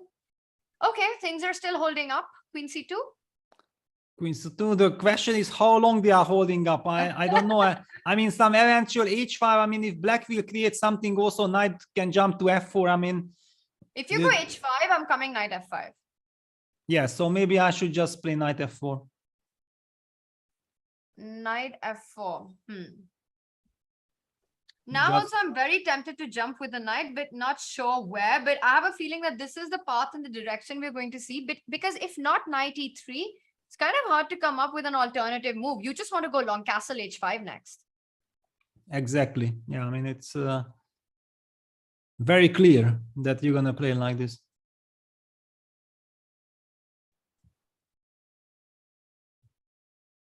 Yeah, and Arjun taking his time. I don't know exactly what surprised him or... Bishop d7, Peter. He was clearly not expecting bishop d7.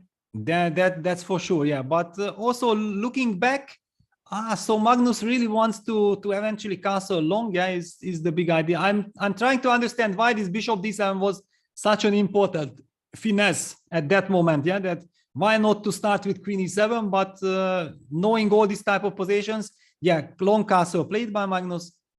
So now we're in what we were discussing about. He's going to decide to move the queen. Queen c2 feels like an option, even queen b3, but queen b3, I'm not sure, because at some point I might even want to play b4. Also, this e4 pawn, is it hanging or not? I kind of like queen c2. I would go queen c2 with white here. All right, so queen c2, and I kind of promised you to play knight f4. Okay, let's take a look. So knight f4. Now I'm just thinking where I want to jump with my knight, and do I want to jump at all? Knight f5, Peter. Should we start with knight f5? I've got take backs, so that way I'm luckier than Arjun. Knight yeah, f5. fair enough. So okay, knight f5 I'm gonna take first, takes, and then maybe just push e4. Wow. Well, I do get the d4 square for my knight, so I'm gonna make the most of that. I think I want to go knight d4. Okay, but I'm not happy about the position, but at least the game goes on.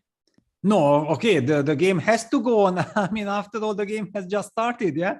And but I don't think I'm completely busted here. No, you shouldn't be busted. But I mean, on the other hand, black should be very happy. Yeah? I mean, black is perfectly fine. There are so many moves. Okay, Arjun has to make a decision. Yeah, he goes for queen c1. What is the big difference? That's interesting. Why queen c1 and not the natural queen c2 or queen e2 or queen anywhere where you connect your rooks, defend the e4 pawn, maybe attack the f7 pawn with queen b3. What is queen c1? Yeah, this is a big... It's a mystery. Big question. I mean, I'm trying to understand that. Is it possible that after queen c2, he was worried of simply bishop takes e3? Is that a move? It's a move, but the question is, I mean, I'm just happy that that bishop on a7, which was really making my life a bit difficult. Yes, but I have a very concrete idea. Yeah, bishop e3, rook e3, I'm going to go h5 immediately. And I have a feeling for h5, we always have to push the h pawn. So yeah, but now comes the point. If you go h4, I'm going to go knight g4 with a double attack on the rook and on the h4 pawn. Interesting. I mean, it could have been something, you know. Also, Peter, maybe knight takes g5. I don't know if it's good or bad, but it's definitely something I would be considering. Yeah, you have to. I mean, already, otherwise you resign. But I mean, this takes. It's also like a speculative exchange sacrifice. What is the live board? Live board is queen c1 and Magnus to play. How is he going to react after queen c1? For some reason, Tad is informing us. Tad is telling us the difference.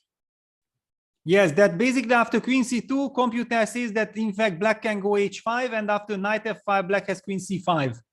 And with the queen on c1, in this position, we have queen takes g5. So that's the real difference. Very nice. Oh, that's so subtle and so precise to find in just a few minutes. But despite that, the eval bar is not happy with white's position at all. Queen c1. I mean, if Magnus takes this game, we might be in for a mini set today. Yeah, I can tell you that Arjun finds queen c1, of course, because he's extremely sharp and gifted player. Yeah, he feels and senses all the dangers here. The only question if it's not too late, yeah? I mean, the position is ugly. The move queen c1 is a sad necessity in this case, as we know, because definitely white would have preferred to play queen c2 if we could have. But this h5, knight f5, queen c5 idea. All right, rook h8. Computer is back, giving us a fight. And we love that. We love that. Arjun's back. Why? We don't know. Peter, I was thinking that knight f5 is always a threat. Once you move your queen, because this rook is on e1 and the e5 pawn is vulnerable. Knight f5, bishop f5, ef5 is the dream. What does Magnus want after knight f5? Queen f8? Is that the move that he's looking at? Well, a bit surprising if that's the move. Because it's just so ugly, you know, where he goes b4. And once again, Arjun making a move that at least our Evalbar are not happy with. But Peter, it's very in Arjun's spirit, right? You try to do something, well, to create a mess, to create a combative play position. And b4, no matter what Evalbar says, I like it from a practical perspective. Yeah, b4 was a stunning move. It was a great move. It shows that, you know, what we have already discussed, that Arjun is very sharp. He knows exactly that he needs extremely powerful practical moves, yeah, because okay, forget about computer evaluation, not computers are playing, human players are playing here. Emotions play so much role here. Magnus is fighting for the initiative, yeah, he is willing to take the risk of castling long in the Italian. When do you see that usually? And Arjun is reacting the right way, ready to sacrifice the pawn, and Magnus says no thank you. But you can't even take it, right, Peter? Because a b4, c b4, queen b4, f7 was hanging, and I think that would be really bad news for black. Exactly, yeah. But otherwise, if b4, a4 had to be played, then one could argue that the b4 pawn is so important because it covers the c5 square. We have been talking about this, that computer in some lines love this queen f5, I mean knight f5, queen c5 idea. Exactly for that reason, Arjun had to play the move queen c1. So definitely a big step forward. How big step it is, we don't know, but the situation is becoming more and more messy for both sides. No, if you just compare this position with white's pawn on b2 and black's pawn on a5, you immediately realize that this is progress. Pawn on b4 and pawn on a4 is 100% progress. I'm expecting now white to jump with the knight to f5. It's just such a tempting move. And it feels like black doesn't have any other square but to retreat to f8. Let's just show this line. Knight f5. Bishop f5, ef5 would after b4, a4. And you can't take on f5 because of the e5 pawn. And queen f8 is the only square for the queen, which once again feels like progress for white. You go knight f5, you push queen f8. Yeah, knight f5 played. Queen f8 is on the board and queen c2 back. Yeah, now white has stabilized the position. Now this, we can argue that the real fight is starting now. Let's forget about what happened before, how we reached this position. Finally, we got a fighting position. I'm kind of liking white a little bit now, Peter. Yeah, I mean, it's the bishop on g3 looks a bit like a strange piece, but it puts pressure on the e5 pawn. And if black is not able to, okay, maybe we should not try to target that bishop with knight h5. Okay, so first question, after h5, how is white reacting? Knight g5 is possible now. So after h5, you just take on g5, right? I think so, yeah. Now with all these pieces here. f7 hanging, bishop f5, ef5, the knight is attacked, f7 is going, and h4 is not possible. So h5 is not a possibility for black anymore. Yeah. So you were mentioning the move knight h5 here. Knight h5, yeah, it's not a happy move. I mean, I, for example, played the move knight h5, not with the intention of taking on g3, but maybe to put the knight on f4. I mean, the knight from h5 to f4. Then if you ask me, what did I achieve? Why did I waste 2 tempi to get that knight to f4? I won't be able to answer your question.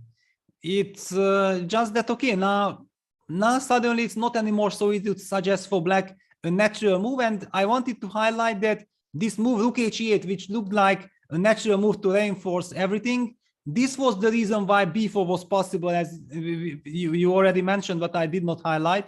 Yeah, that takes, and then bishop takes f7, the double attack on the rook and the knight. So Magnus jumps knight f4 immediately. All right, knight f4, attractor move there by Magnus, bringing the knight into the attack. I don't think white needs to rush with bishop f4. There's no fire. You don't need to take it. No big attack. Rook d1, I like it. Bringing all the toys to the nursery. Peter, rook d1 looks like a very, very sane move. You can also think about doubling on the d file. You go rook d2 and you go rook ed1 next. Magnus taking on f5. Magnus taking on f5. I mean, humanly very understandable. I mean, for example, now again, just forget about the evaluation bar. Takes and then going for some e5, e4 looks very natural. Let's take a look at that direct. But a4 pawn will be hanging at some moment. Yeah, let's not forget that this pawn is hanging. Yeah, so e takes f5, for example. And queen a4. Suddenly, the idea with that provoking b4, a4, white gets this additional target as well. E takes f5. Not well, however, we have to be fair to the players. It's so easy for us to make a move like ef5, but over the board, you will have millions of questions. Should I include rook takes d8 and then take ef5? Or should I take ef5 and give the chance for white? Queen a4 on the board, Peter. Wow, immediately. Wow. Oh my God. Okay, but I mean, I have force in it. I'm just going to go king b8 and ef5. I'm going to have my counterplay with e4, I'm guessing. What a move, queen a4. Just completely, I mean, we were looking at ef5, rook d8 possibilities, but queen a4 because a7 bishop is hanging. And yeah, but okay, let's play the move king b8. I'm actually quite happy that white took this pawn so quickly. Okay, let's go ef5 and try and understand Magnus's counterplay against this pawn. Yeah, now the big question is, do we play e4 immediately or first take? Okay, let's first play e4. All right, so rook d8, knight e5 is what I'm thinking. Oh, wow, okay, playing with fire. Yeah, takes knight e5. I don't think I have too many options. Okay, Magnus actually took on d1 first. He took on d1, takes and maybe that's why, because he didn't and now after ef5, e4, yeah, white doesn't have knight e5 at least. Yeah, he wants to go. Yeah, that was the other question, like I can push e4 and then you get to this knight d4 position, and do I play e3 or I just play against this bishop? Do I play h5? But knight b5 will be met by bishop b6, so that's not a disaster. Knight b5 is not a decisive threat. That's important to notice. I would take white in this position. What about you? I have no idea. I hate such positions when things are so much out of control. But one thing, sorry, that I insist, but I feel that Arjun is very happy that he got this position. And as are all of us, because this is a game on fire, right? This is the kind of chess we love as well. All right, Peter, let's again take a look at some lines because it's so concrete. E3 already on the board. I can't imagine allowing E2. So what happens after F takes E3 is the first, and it's on the board. Yeah, on the board now, rook takes E3, and if bishop F2, queen E7, I guess black is just sacrificing the rook. Can we have that on the board? Can we have that on the analysis board? Rook takes e3, bishop f2 is so tempting. Let's point out if you move away with the rook. Peter, let's ask chat about this. Chat, rook takes c3, and what would you play with white there? Let's see if chat finds it. Yeah, Peter, chat will find many other things as well, I guess. I trust our chat. Is sharp. And we've got our first answer that is correct. Knight c6 would be a very big problem in that position. So if you take on c3, knight c6, and suddenly the bishop on a7 hangs. Exactly, yeah. But I'm kind of expecting the move queen e7, nothing else. Queen e7. So if the rook can't move, you're just saying you want to sack the exchange. I want to sack the exchange because I anyway don't even think that you can take, because I'm also coming with knight g4. So I don't feel that I'm sacrificing anything with queen e7. No, I'm not going to take bishop e3, queen e3, knight. Can we just show that? I mean, that looks like destruction for white. White's going to get checkmated there. Yeah, there is no way not going to get... but hang on, knight c6 checkmate for us. Oops. What? Oh my God. Oops. Yeah. Okay, just to highlight that how easy it is to miss everything, yeah? But to be fair, of course, after takes king h1, I think that I can just take on d4 and I'm winning. Yeah, queen e7 played. You can't take with the rook because of checkmate, and after cd4, then the knight move decides the game. But that was so amazing, this knight c6, and it's so easy to miss, right? Because you're so inside your own head and your own ideas when you're playing. You might very easily miss this and go knight g4. But yeah, bishop especially in the bullet game, yeah, you think that I'm winning and I'm getting checkmated and the commentators are screaming. Oh my God. All right, so queen e7 on the board. Bishop e3 is not an option. So then what's the option for white here? How can you continue this position and the initiative? Yeah, very big question, because knight g4 is a huge threat. Yeah, I mean, basically black is starting to win the game. I don't think that white has the time to just play some slow move. We need a good move. Knight g4, Peter, there's this very devious threat of queen e4 also, which really scares me, because suddenly queen g2 mate, and I'm just wondering, how am I going to fight that? Well, luckily you still have bishop f1. I mean, it's not a disaster, but I mean, already noticing that queen e4 and knight g4, I mean, there are two big threats. And Arjun takes on e3. Oh my God, but this is after takes, bishop takes d4. This will not end well for white. King f1. I don't think Magnus is going to miss that trick. Okay, king f1 played. So still knight g4 runs into knight c6. Can we just have that line again? Because it's so beautiful. Knight g4 threatening, by the way, two mates. Queen f2, knight h2. And you might just get really happy and start celebrating already. And then you get this huge shocker. Yes, this is a shocker. And the difference between king f1 and king h1 is, of course, that now after king f1, bishop takes d4, which was so effective before. Now you can take with the rook. And knight g4, there's another mate. Knight g4 runs into rook d8 mate. Exactly. Yeah, there is suddenly this idea. And here after king f1, it doesn't seem likely that you can... I mean, knight c6 is a big threat, so black needs to protect somehow. And actually, bishop d4, rook d4, stopping knight c6. I think that could be just very bad for black. I don't see a way to fight against rook d8. Because, Peter, can we just have that on the board? Bishop d4, rook d4. You can't go king c8 because of queen a8. And if you go c6, then there's also rook d8, queen a5. So this is just game over. No, I mean, giving up the bishop unless we mate on the spot, yeah, with knight g4, but we can't, then bishop d4 is not a move.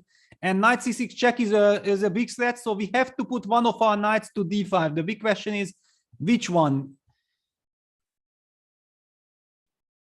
I mean, it looks like it's more tempting to put the knight from f6 to d5, but I'm not sure that the knight on f4 is really such a good piece. So maybe knight 4 d5 in order to still keep the threat of eventually going knight g4. Yeah, I feel like... Are you saying that after bishop d5, you might go knight g4? Are you hinting at that? Is that even a possibility? Well, but now I also have some... And Magnus goes knight 4 to d5. It's correct, yeah, because after knight 6 d5, rook e1 was possible, and then we are getting checkmated anyway. So yeah, Magnus keeps the control, and he still has 3 minutes on the clock. Peter, can we take a look at this? Bishop d5, knight g4 is one I want to check out. Is that winning for black? Or again, is black the one getting checkmated somehow? No, there is no check. That's the trick, yeah.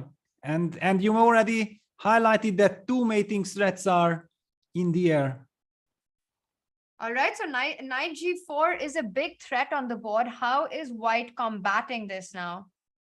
Oh my God, but then this knight 4 d5 is maybe a killer punch. It looks very scary. It looks ultra scary. And one more question. No, it's not. Yeah, bishop d5 played, and knight g4 will be played. Knight g4, isn't that game over? Isn't that just game over? It's on the board. Peter, has he played it? He has played it, yeah. He has played it. He has gone for knight g4, queen f2, knight h2, and Arjun missing it. He realized it. Peter, he just completely missed the move knight g4. Yeah, he absolutely missed it.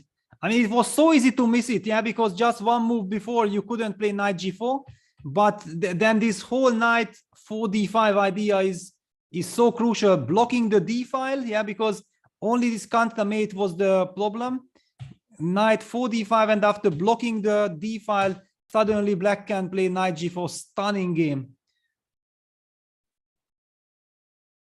And that's it. Checkmate is coming. This is absolute destruction, and that's it. That is it. Arjun goes down in the second game, and once again, Magnus with a brilliant win with the black pieces. Peter, we've got some time before game 3. Let's just go through this one. It was such a tactical, sharp game. Let's see the points in the important moments where things went so wrong for white.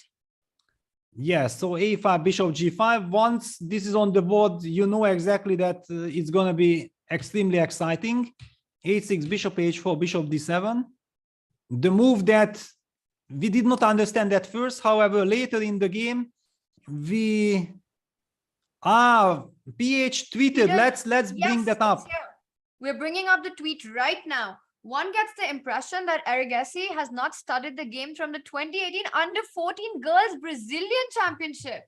This is where it was played. It was played for the first time in the Under-14 World Championship. Peter, wow. Yeah, but basically we can understand that it was a complete accident. I mean, black probably didn't know at all what to do and just played the move bishop d7. Would be even interesting to see that game. And apparently it was the first and the only time that it has been played until now. And then after that, it was bishop d7 in this final. Yeah, and then please tell me the result of that game. I want to know. Yeah. Well, it was 1-0. White it was 1-0, yeah. And of course, you never repeat it because the coach will tell you, no, you can't play a move like bishop d7. This is a horrible move. You are losing a tempo. It's not the right direction. But Peter, I highly doubt that Magnus, while preparing for the World Championship match, his idea was to go bishop d7, getting inspired from that game. But you never know. You never know. No, it's just an accident. I mean, of course, you come up with bishop d7 move because you analyze and you check the idea. Probably you know it from some different move order that this whole idea with bishop d7, queen e7, eventual long castle is interesting, yeah. And then you just start checking, and then you even open the database, and then damn it, there was already a game. It's not a novelty, but it's still a total shock. Yeah, bishop d7 was a total shock for Arjun. He played the move rook e1, very natural. Bishop a7, knight b2, not falling into the provocation with knight a3, knight b5. That's a different game. He opted for knight b2, g5, bishop g3, knight e7. Magnus rerouting his knight to g6, d4, knight g6. And we have seen that computer heavily somehow criticized this takes knight f1 idea. It wasn't the right direction. It wasn't the right direction, but we don't know exactly what, yeah, because it was very important that the e5 pawn is not hanging because of this bishop takes f2 check. And so knight f1 was played, queen e7, knight e3, long castles. Here we understand the point. That's the point behind this mysterious bishop d7 move that Magnus played on move 8. Queen c1. Not Magnus, Peter. Magnus is not the one who played bishop d7. But with the right idea, he was the first, yeah. Yeah, queen c1 on the board. A nice subtlety there by Arjun to choose the move queen c1. Just eyeing that g5 square, preemptive move that if black goes h5, then the g5 pawn will be hanging in many positions.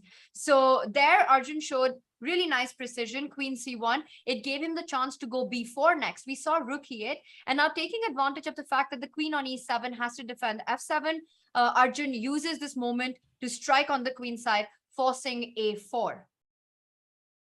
Exactly, yeah. B4, this was the moment when we felt like this will be a very special game because white is also very much alive.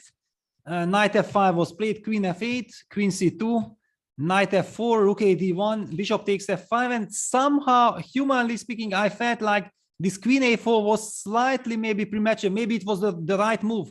I just had this feeling that taking this pawn immediately gave black too much counterplay in the center. Maybe taking first on d8, knowing what happened in the game, maybe one could argue that it was interesting to take on d8 first. And the point is that if you take on d8, let's just show that, Peter. Yes. Rook d8, after e takes f5 now. If you go e4, then or pardon me, we can maybe even now include queen takes a4, right? You can include queen a4, and the point is that this is the line we were looking at, right? That you have this e5 square for your knight. It's not easy for black to go e3, plus white creates counter chances against the f7 pawn. Yeah, but still, it even this looks very double-edged. Yeah, I mean, this is the rook might enter to d2, knight f6 goes to h5, targeting the bishop on g3, pressure on the f2 pawn from the bishop. It's a total mess. It's just impossible to give a verdict who is better and why. In the game, however, Arjun took on a4, king, no, rook takes d1. Yeah, Magnus used this chance immediately, takes, king b8, e takes f5, e4, knight d4, e3.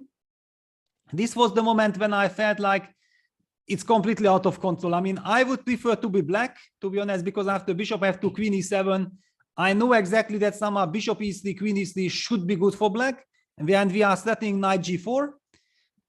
But here we saw that computer was still kind of optimistic for white, so there should have been some move. We don't know what it was. In any case, poor Arjun blundered this devilish idea that takes king f1 looked like a very smart idea, because now bishop takes d4, rook d4 was not working because of the mating idea with rook d8. But Magnus find this incredibly stunning move, knight 4 d5, and the point was that it's a blockading move. It blocks the d file, and after bishop d5, knight g4 with a double mating threat of queen f2 check and knight takes h2, finish the game. What a way to finish. Yeah, you can't fight two mates at the same time. And in chat, Magnus on beast mode in this event. This tournament, Magnus is so serious, it's kind of unfair to others. A serious Magnus is just not fair outside World Championships. He's definitely on his A game here. Very determined to win in a convincing manner. Leads the finals, the first set of the finals with 2 games. Needs just a draw in game 3 to wrap it up. And he's going to play with the white pieces. Peter, do you think we're going to have a game 4 today? Most likely not. I don't really think that it's likely. First of all, also for the fact that we know that Magnus is usually super professional in such situations. Yeah, so he will play something where he has everything under control and wait for his opponent. Will he distract himself? Then thank you very much. I'm gonna punish you. And if you just acknowledge that, okay, you play objective chess, draw is a draw, I win the match.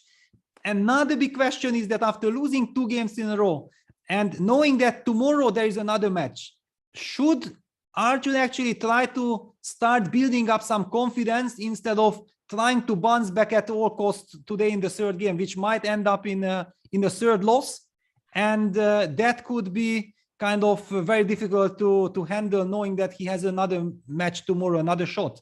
So I would actually advise him just to play a normal game, see how Magnus is doing, and okay, basically, if it's a draw, it's a draw, and get all your energy for, I mean, keep all your energy for tomorrow. Interesting take. I'm expecting a fist fight. I'm expecting Arjun to go all out because, yes, he knows that the chances of going all out with the black pieces, big chances to backfire, but also it's an opportunity for these young players to play against Magnus, and we know how much it means to them.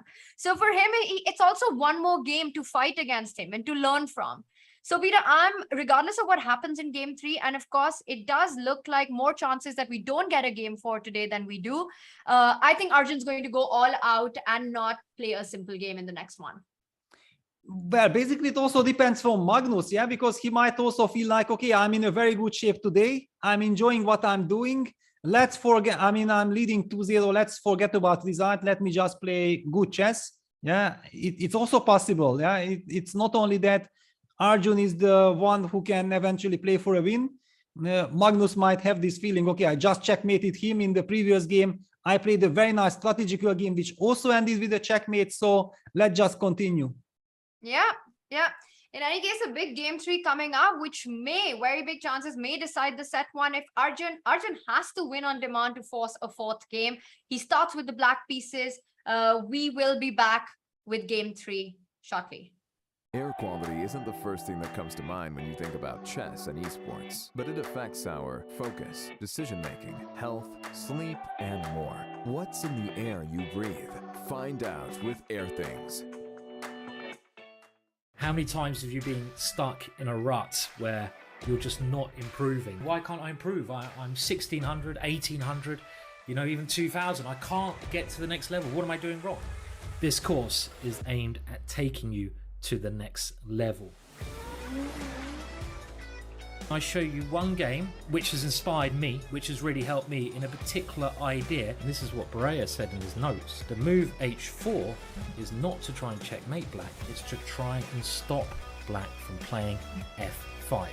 And I'm going to show you one of my own games where I've used that idea and I've put it into practice. That's why I started playing h4 in multiple positions. I now play bishop e2, and you can see it's very similar strategy to the last game. I want to play h5. Best form of defense is attack, and calculation is key. Force your will on your opponent. Rook to d4. Boom! So get yourself a nice cup of coffee, get yourself a nice comfy seat, lay back and learn. Hi, I'm Leko Iranian. I'm Magnus Carlsen. My name is Anish Giri. Grandmaster Arjun Erigaisi. Grandmaster Hans Zeman. Grandmaster Lim Quang Le. Jan-Krzysztof, former European champion.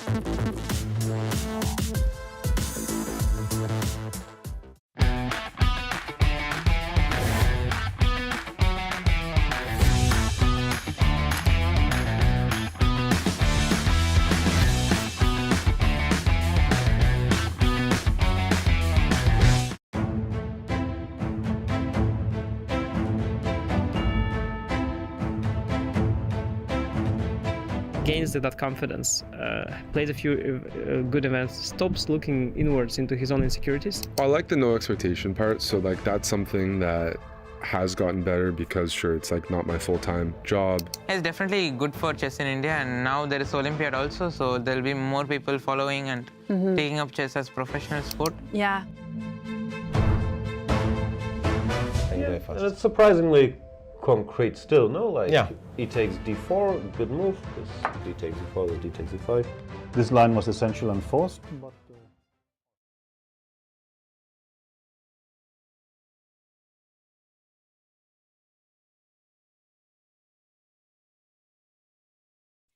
Welcome back, everyone. Game 3 is about to lift off, and if you are inspired by Magnus's play, then definitely go on the link that we're going to have up on our chat, because all you have to do is sign up, and you've got a minute or two before game starts, so it's the perfect time to do it. Go and sign up, and you get access to these four courses and a lot more for free. You get premium membership on Chessable for a week. There is the Accumulating Small Advantages by Magnus and David Howell, the Vladimir Kramnik course on openings, as well as the chess candidates and the chess Olympiad course. So definitely use this minute, go on chessable.com/24, I think it is, and get access to free membership, free premium membership on the site. Peter, we've got game 3 coming up, and you and I were just talking about how if there's one takeaway from the previous game, for anyone in chat who plays 1e4 and is facing the Italian, do not play for this with bishop g5. You don't want to play bishop g5 before black has castled, because otherwise 8-6 g5, and you will get destroyed on the king side, as Magnus demonstrated with the black pieces. Well, at least you have to know the dangers, yeah? I mean, don't naively go bishop g5 and think that I'm going to be the one who attacks black's king. Yeah, be ready that your king will be in a jeopardy itself. It's such a razor-sharp position, so difficult. We have been seeing the evolution bar was jumping up and down. It was also notable. I mean, basically, even the best players in the world are not really capable of playing the absolute perfect game there, because it's just so sharp. However, tendency is that it's a very double-edged sword. I mean, going for black's king might result in a counterattack, and you have to be prepared for it.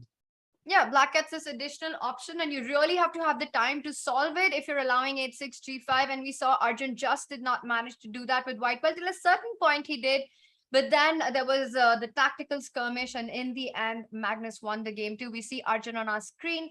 He's ready to go for game 3. Are we expecting another reti? Well, it's a big question. Yeah, now Magnus has the white pieces. Though is enough. E4, yeah, that's the professional, because he knows that Arjun's repertoire before used to be the Petrov. Yeah, he was playing the Petrov with very nice results. And now after c5, I thought like, okay, then Magnus gonna go for those forced lines in the dragon. Magnus wants none of it. He just goes for a very stable c3 Alapin Sicilian. And we all know that it's so difficult to create any play from the black pieces if you need to win. So not allowing any dragon, open Sicilian. Well, Magnus choosing the Alapin against the Sicilian just seems to imply that, you know, of course, he needs just a draw. And I think that is that's the approach that he's going for. He wants to play a solid game and not give any Sicilian open Sicilian chances to Arjun in this one, and just sort of shut down the game as soon as possible. Yeah, well, I mean, we don't know exactly. I mean, Magnus is often having this kind of feeling that he doesn't want to shut it down immediately. He just wants to have a very stable position. Yeah, that it's kind of enough for him to know that, all right, this is a strategical position. I don't have to fear any computer preparation. There are no tactical lines. I just gonna enjoy my play. And look at this, knight from b1 jump to a3. He jumped to c4. 3 moves by the white knight. And usually they tell you, don't do this in the opening, don't move with the same piece consecutively. However, here it's completely justified because, first of all, the move knight a3 came with a tempo, hitting black with knight b5, so black retreated the queen to d8. Now he moves knight c4, anticipating knight c6, and now knight c5 puts pressure on the knight on c6. White gets ready to go bishop b5, and black's king is still in the center. Not easy to deal with this. In fact, now Magnus even gets some pressure. I mean, against the Alapin, this knight a3, knight c4, knight e5 idea, we don't get to see it arrive so often. I see the computer at least seems to like it. Bishop b5 in the air, knight c6 destroying the pawn structure, always an option. And Arjun once again taken by surprise in the opening. Trouble looming here. How is he going to respond? Yeah, well, basically Magnus just makes sure, you know, that these youngsters don't get a chance. The same was the feeling with Vincent yesterday. Yeah, it's his dominance in the openings with opening knowledge. Yeah, that he can choose whatever he wants. He always has concrete ideas. He has a game plan. He knows exactly what he wants from the game, how he wants to surprise the opponent. And then after cd4, now the big question is that, yeah, takes, how ambitious Magnus will be. But basically just getting a stable, nice little advantage without the slightest risk of ever losing is very tempting. Yeah, queen b6, it's a clever move. Arjun says, I know that I can't avoid the trade of queens, but I want to make sure that if it happens on my ground. Yeah, that I get something for it. And queen takes b6, a b6 would definitely increase black's chances of creating counterplay. Magnus will never take on b6. Well, you may not take on b6, but watch out. Bishop c5 is actually a threat in the position. Suddenly eyeing that f2 pawn, and this can be a difficult move to counter. For example, you go bishop e2 and then suddenly bishop c5, and it might not be all that pleasant. You still have queen h4, but still, I don't know if this is what white wants. Well, yeah, the question is where you want to put the bishop, but this idea of going queen h4, maybe bishop a6 now, Peter, and suddenly I don't think you'll be able to castle. Exactly, yeah, this is very important that you don't give the chance to castle, and this already explains why this is serious. I mean, I definitely don't want, but still, queen takes b6, a b6 seems to give some dynamics. I mean, long-term dynamics for black. Maybe white has a very clever way of exploiting the position because everything is so unusual. Yeah, maybe knight e5, targeting the pawn. Okay, black will play bishop b7. And in general, I'm not happy with freeing the rook and connecting the pawns. All right, Magnus having a think. Yeah, he's also not happy with this. Definitely, you feel that black has made a lot of progress. If the pawn from a7 comes to b6 after the trade, the a file opens up. You've got a flexible pawn structure. You can push c5 or b5 later on to open that bishop on b7. I don't think queen b6 is a happy decision, but if not queen b6 and with bishop c5 looming, what are the alternatives? You can't move the bishop from c1 because the b2 pawn is hanging. Maybe it's a good question. Yeah, what are the alternatives? Is bishop g5 as an alternative at all? But bishop g5, bishop c5 anyways, and I wanted to go queen d2, but then you've got knight e4 jumping in. Yeah, also bishop g5 gives the b2 pawn as well. Yeah, I'm not sure that I want to gamble. Yeah. Yeah, I was thinking rook d1, but you always have bishop e7. Yeah, I mean, okay, if I want to be very professional, I can just play the move bishop c4. Bishop c5. And then queen h4. And I only need castles, and now the big difference is that after bishop a6, I can castle because the queen protects the bishop. And then I get exactly that stable position that I need, knowing that I'm leading 2-0, and all I need is a safe position. Would it change anything if you choose the move bishop c4? If black was to start with bishop a6, because then you don't have short castle because of queen d4. And if you go queen b6, a takes b6 is probably still okay for black. Yeah, should be okay. I mean, you played the, and wow, Magnus played the move that I have intuitively told you that Magnus will never take on b6. Takes, knight e5 on the board. Okay, bishop b7. I mean, this is a game. Arjun will be very happy, and he gets the confidence out of this game that he needs for tomorrow, no matter what happens in this game, because he will be allowed to play chess, which he wasn't able to will play so far today. Yeah, he got the jacket comes off. So Magnus also knows that this is going to be a game. This is going to be a game now. Exactly. I mean, black has some activity, and this is such a position which can be unpleasant for white in long terms. Yeah, because black has the d5 square. What do you do with the knight on e5 now? Do you protect it with f4, which brings many questions with it? If you retreat, oops, sorry, I wanted to highlight that if knight c4 comes, then black just falls back with the bishop to c7. The two bishops are very powerful. Then the knight gets to d5. For example, white is unable to put pressure on the b6 pawn because it will be met by knight d5 and just make two more moves, bishop d4 and then f6. And then black wants to go c5, and basically black is almost winning already. I just wanted to highlight that there is so much potential, there is so much hidden dynamic in the position. Yeah, Magnus needs to keep the knight on e5, bishop f4 played. Running into some, okay, yeah, knight d7, okay, some tactical possibilities are there. Maybe it's good for white. But knight d7, maybe you can take on d7 and bishop f4, b6 is hanging, no? Exactly. Yeah, this is falling because after knight d7, the very first attention is like knight takes f7, but then the knight is getting trapped. But of course, yeah, you can just take on d7. Rook a5 played. Amazing. And Peter, you know, just before Arjun played rook a5, Tad messaged confirming that rook a5 is the direction. Arjun finds it. He's feeling in his element, taking advantage of the momentum to force the white knight to not stay on e5 anymore. And, well, it looks like Arjun has got the advantage out of the opening. He needs to keep the grind going on this one. We're being asked the format of the finals. It's a 2-set match played over 2 days, each set consisting of 4 games, 4 rapid games.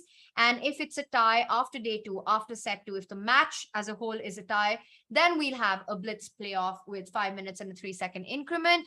If that's a tie, then an Armageddon. So today is set 1, which Magnus currently leads with 2-0. Arjun has to win on demand to force a 4th game.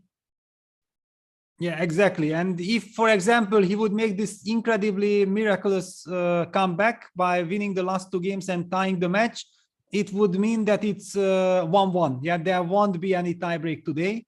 And then everything would be decided tomorrow. But for the moment, we are very happy for Arjun that he got a chance to play a game in game 3. He takes, he has the initiative. I mean, if we would give, I mean, just turn the boards and Magnus would have this from the black side, we would say that probably this initiative, this dynamic, these advantages in Magnus's hands could be enough.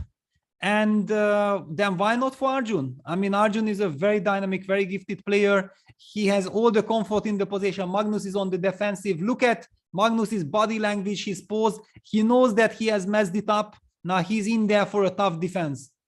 Why not for Arjun? The only answer that comes to my head right now is because he's playing Magnus, Peter. And with Magnus, it's very important that it's just not enough to get a good position or a great position out of the opening. He needs to now just double down on the effort and make sure that he is absolutely focused and not miss even a single move. You give Magnus a single chance to come back into the game, he will grab it. So Arjun has got a dream position in game 3, exactly what he needed, but it's just getting started now.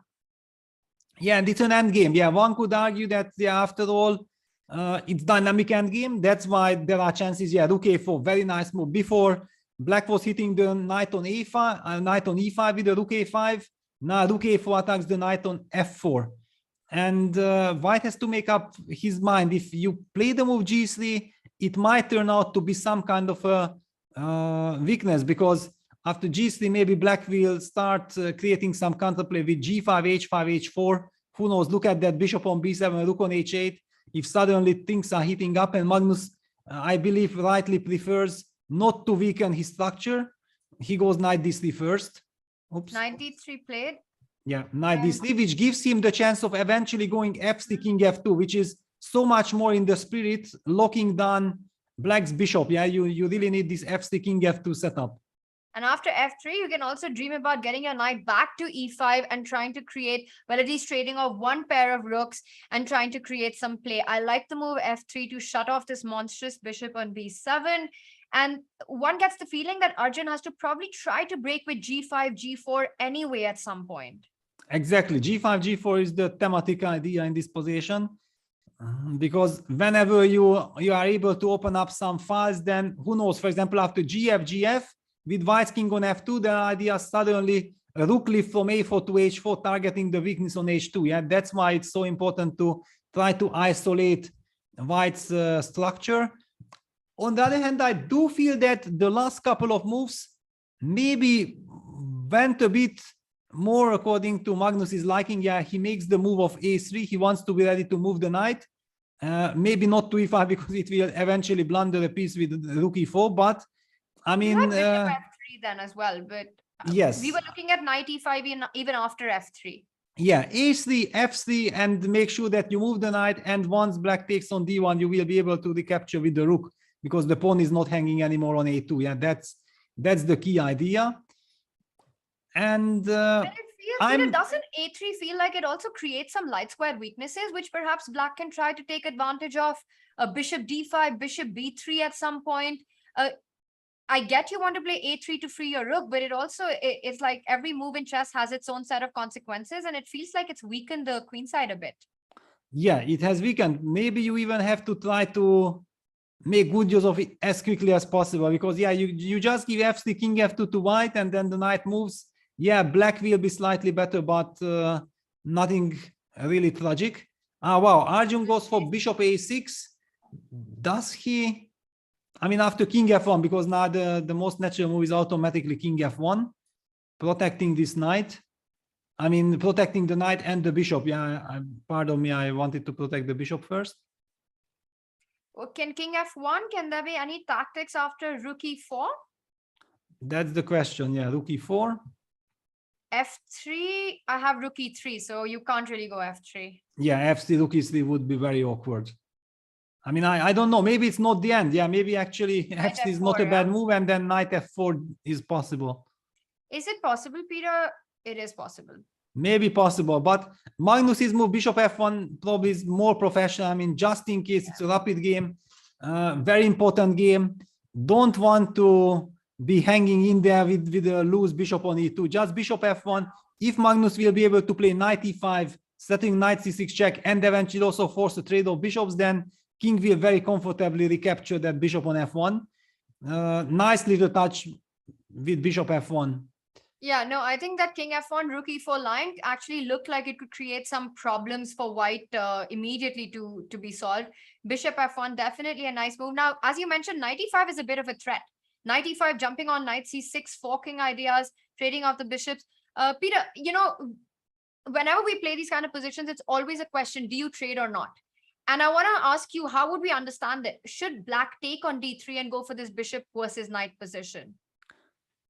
Well, it's a tough call, yeah, because knowing what happened before, yeah, that black got some initiative, I feel like if you take on this, it's too little, if anything. On the other hand, you have to play objective chess. So if you see that the opponent is threatening to go knight, and look at this, Arjun going back bishop b7, he probably has missed the move bishop f1, and he's now very upset. Yeah, bishop and the point is that after bishop d3, it was too little, as you're mentioning, and knight e5 on the board now. Yeah, knight e5. Now Magnus is relieved. Yeah, he just needs one more move f3 and he will be happy. He coordinates his forces. Suddenly the rook on a4 is doing nothing. The pawn on b6 eventually in long terms is a weakness. It's a target. And rook d8 is a threat right now. You're threatening to actually pick up the f7 pawn. Yeah, rook d5 played. It was kind of expected. And now it's a big question for Magnus to decide how does he deal. Does he have knight c4 as an option? That's very clever because you're just hitting on b6. Maybe you have to go back knight d7 here. And then I force this rook from d5 to decide what to do. And also my bishop might get to b5. I mean, you can, of course, take on d1 and play bishop c6 and you are solid, but it's not exactly what Arjun is hoping for. I like knight c4 because I don't really see another option for black except knight to retreat with the knight to defend the b6 pawn. Yeah, the last couple of moves. Maybe Arjun made a mistake. Yeah, he should have spent more time. Yeah, he got too emotional that he got a nice position and was a little bit in blitzing mode. On the other hand, it was an end game. Yeah, there are already not so many possibilities, not so much to calculate. Being very precise is what matters. Yeah, and he should have invested more time to understand the position better. But that's also such a tough call in these kind of time formats, right? How much time you invest in a position, because you know it's going to be a long game. And if then you don't have, you burn too much of the clock, it becomes difficult. So it's always this fine balance in deciding where you want to take your time and deciding on these critical moments. The position that Arjun had, it felt like he could just play naturally. And that's what he did. And then suddenly the outcome is that it looks like Magnus has solved all his problems. Knight c4, as you mentioned. Yeah, knight c4 on the board. Basically, maybe takes on d1 and go knight d5. Yeah, knight d7 I'm not liking because now knight e3 is very unpleasant.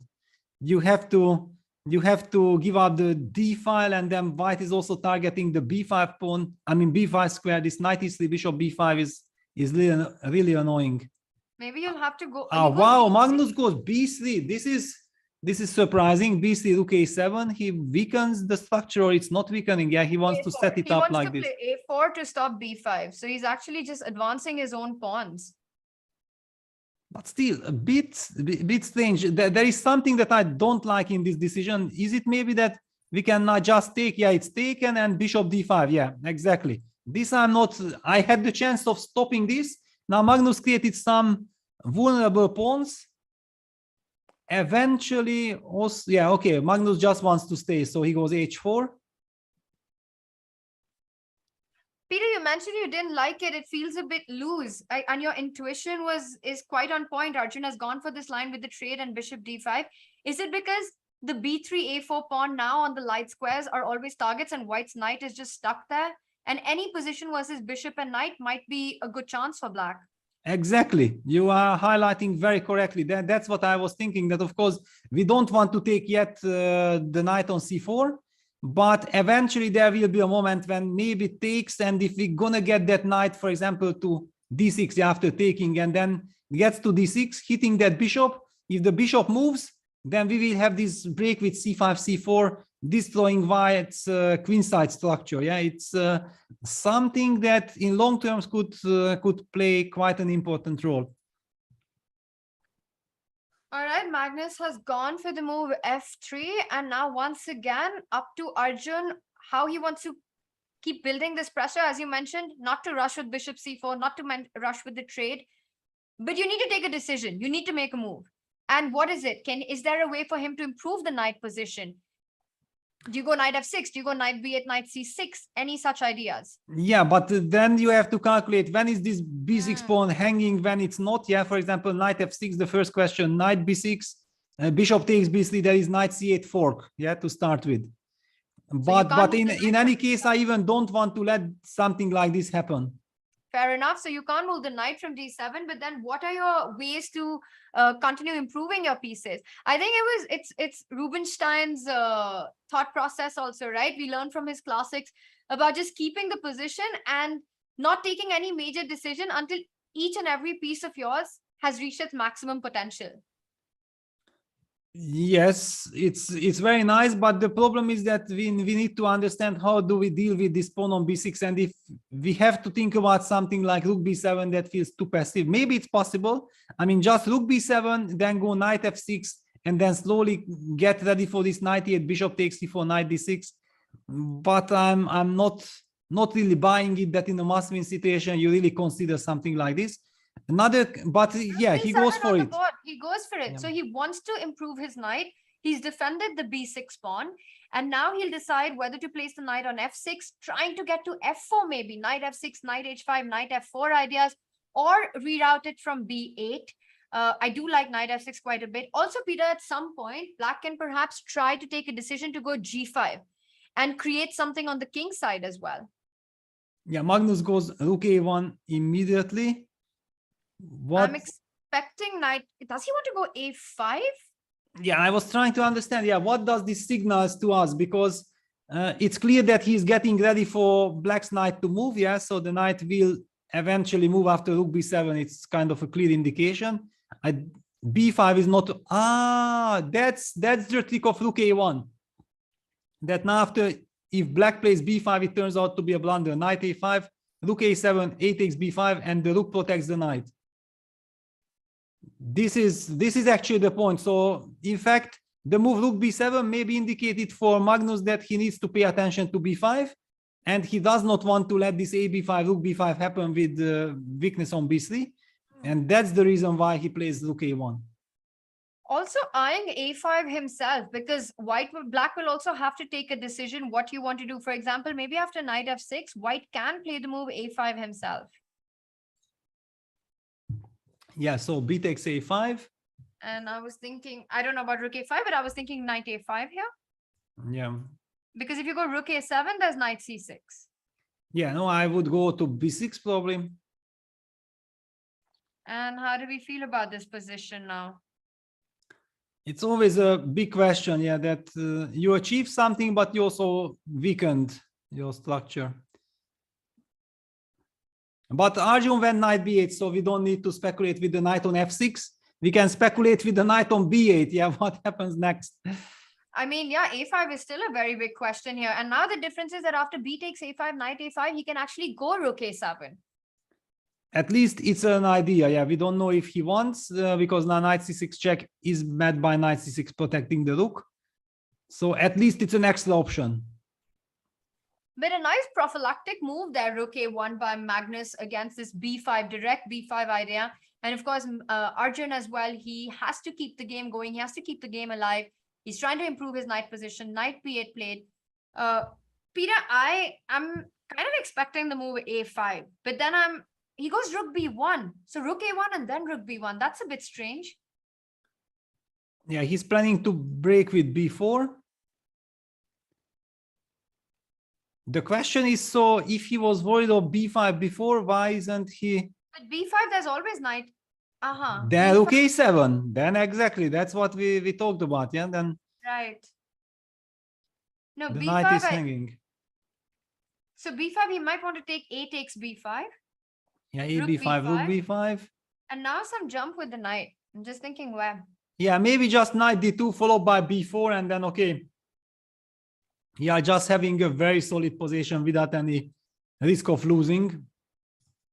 Makes perfect sense. The only problem that we got so excited that when Arjun got a chance, yeah, that this was a double-edged interesting endgame. We were hoping that maybe he will be able to bounce back. Now I feel that it's very unlikely. I mean, Magnus in total control for holding the game. Of course, Magnus doesn't really want anything from this game, just to quietly navigate it to safety. And it looks like he's managed to sort of do that after, well, the little inaccuracy out of the opening. Rook b1 played. Okay, let's say Arjun decides to keep the tension and doesn't go immediately with b5 and continues with the plan of improving the knight. Can you actually go knight c6? Because I'm also a little worried about this bishop on d5. Yeah, wow. He opted for king d8. That's a strange move. Doesn't this allow some knight d6 stuff? Or he says rook d7 and I don't care. But okay, Peter, question. Knight d6, rook d7, knight c4, king c7 he wants. Yeah, but it's a bit strange. I mean, this king d8 move, I'm trying to make sense of it because there is an argument that maybe white wants to play the move b4 anyway. And for example, let's make the move b4 to understand what does really Arjun have in mind. I think he's going to just try to, I mean, he has to take, you can't allow b takes c5. So let's say you go c takes b4. Yeah, cb and then cb. And then knight c6, yeah? Yeah, By the way, b4 on the board. on the board, b4 played. And after b4, b takes c5, I would be scared to allow b takes c5 and have this a passer roll down the board. Not to mention a5 also might be a move. So what happens after he goes king c7? Yeah, he goes king c7, but I'm not a fan of this. Yeah, it looks very strange. I mean, you look at the position, you see black's rook on b7, white's pieces, black's knight on b8, and you get the feeling that this cannot be the right path to try to get any kind of an advantage. Not at all. I mean, basically now white is the one, you know, white got total control. Before, let's even bring that position up. So this was the moment. This was the position when we felt like, okay, black has a nice position. You highlighted this bishop d5, bishop b3 ideas as one of the ways. And here Arjun made this mistake of bishop a6, missing bishop f1. And I feel that psychologically this was the turning point. Then he returned with the bishop to b7. Magnus used the momentum with knight e5, activating the knight. And then black needed, I mean, black cannot make a draw. Yeah, draw is not acceptable. And then he kind of went into some slightly passive defense. Magnus has simply improved his pieces. And after king d8, b4, king c7, I think Magnus is for the first time very happy and relieved in this game. Well, he never looked like he was extremely worried. There was a little inaccuracy. And we saw a bit of Magnus taking off his jacket, getting ready for the game. But nothing went drastically wrong. And it looks like he's kind of managed to solve problems quite easily. Peter, but let's take a look at some lines. King c7 played. And this is what I wanted to check. That what happens after b, because now you have this very deadly a pawn, which will always be a big distraction. You can perhaps start with knight e5 on the board. Force black to create some weakness further. So let's say you go f6. f6, go back knight d3. Okay, he goes knight g6. I was also thinking knight d3, knight f4. But he goes with the move knight to g6 instead. So targeting knight f8 next. Yeah, he wants to, basically, he wants to clarify the pawn structure. Knight f4, knight h5 is the idea, by the way. Yes, yes, this is the point. But okay, I'm expecting from black anyway the move king d6. All right, knight f4 anyway. And then g5. Uh-huh. And this is how you free it. Yeah, then I'm kind of happy. Then I would even argue that what was this big jumping about? Yeah, this I nicely coordinated the pieces. Okay, Magnus was deciding on this knight e5, knight g6 quite quickly. Let's see what he has in mind. After king d6. So okay, let's play this move king d6. Do you play king f2? Do you push a5? I mean, what? I like king f2. I mean, a5 is also very attractive, especially because knight c6, you've got a6 rolling down the board. But also king f2 cannot be a bad move. So let's go with king f2 and see how black continues here. Yeah, king f2 is kind of... Wow, bishop c6, really? And what is... Really, ignoring the threat of knight f4, knight h5? I would be scared. He goes a5, so Magnus doesn't even want to allow bishop a4. And a6 is coming in as well. Now, if you go king d6, you roll down the board with the pawn with a6. Yeah, that's kind of stunning. Yeah, that black has 3 pieces on the queen side, and then suddenly white pushes a6, and probably the best what you have is bishop a8. But on the other hand, the pawn is becoming a bit of a target. Now Arjun goes bishop e8, yeah, protecting the h5 square. Peter, this is not looking good for black at all, because now you still have to defend it with the king, right? Or do you want to go bishop? What? Bishop d7, Knight blundering h5, knight that's a h5. blunder. Arjun just missed it.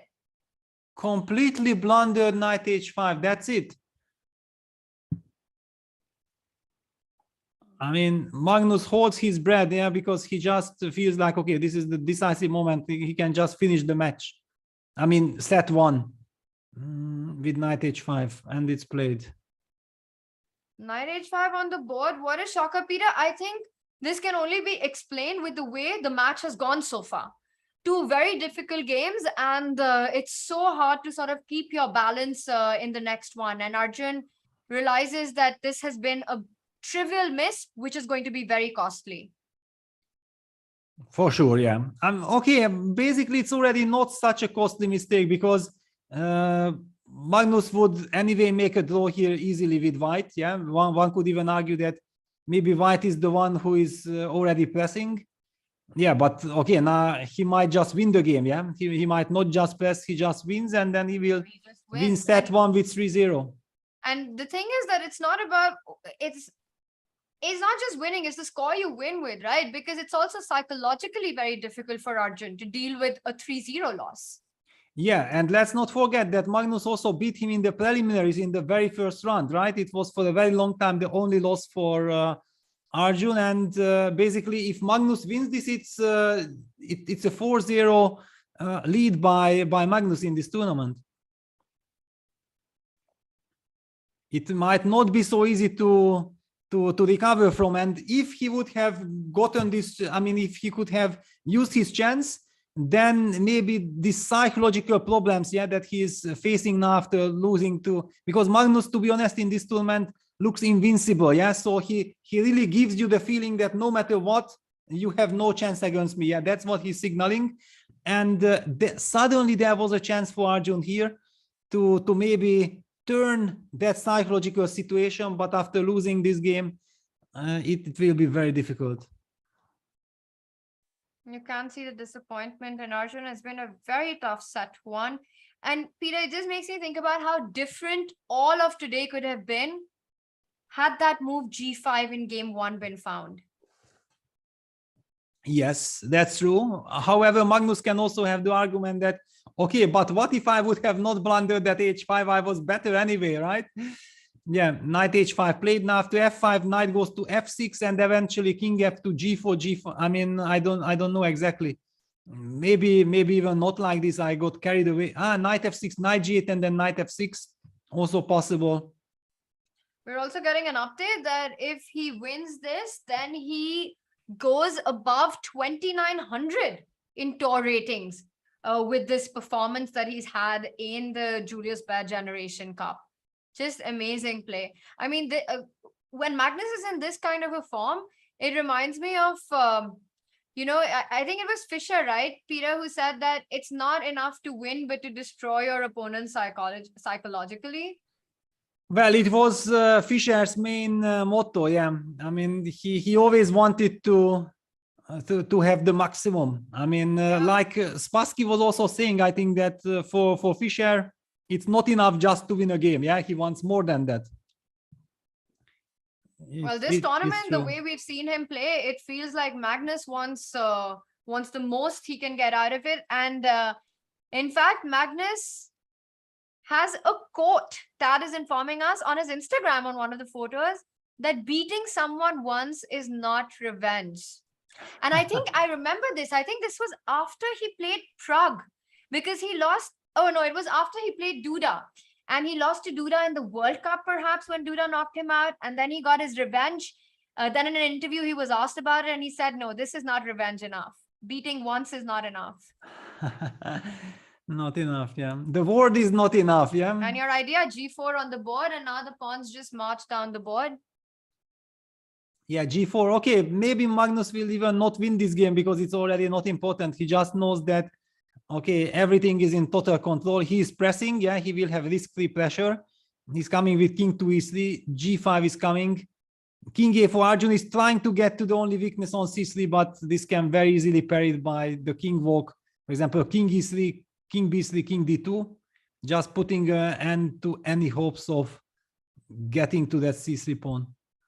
Speaking of quotes of destruction, we are being told in chat that another quote by Aman Hambleton this time is, if you spot mate in one, look for better.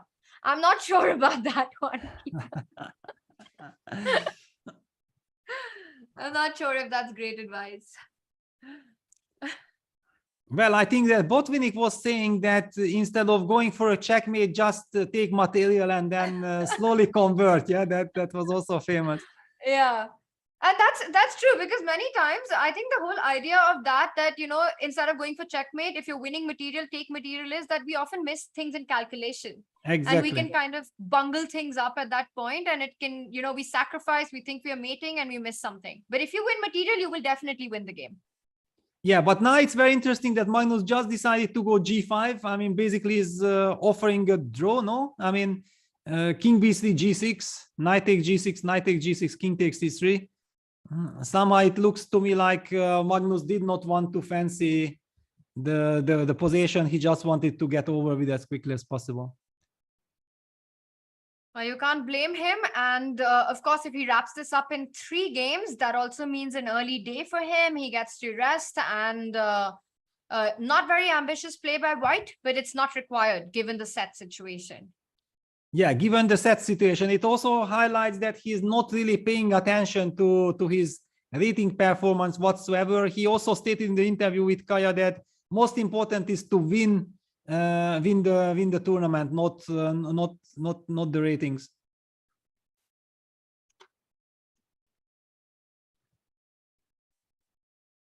Yeah, that's it.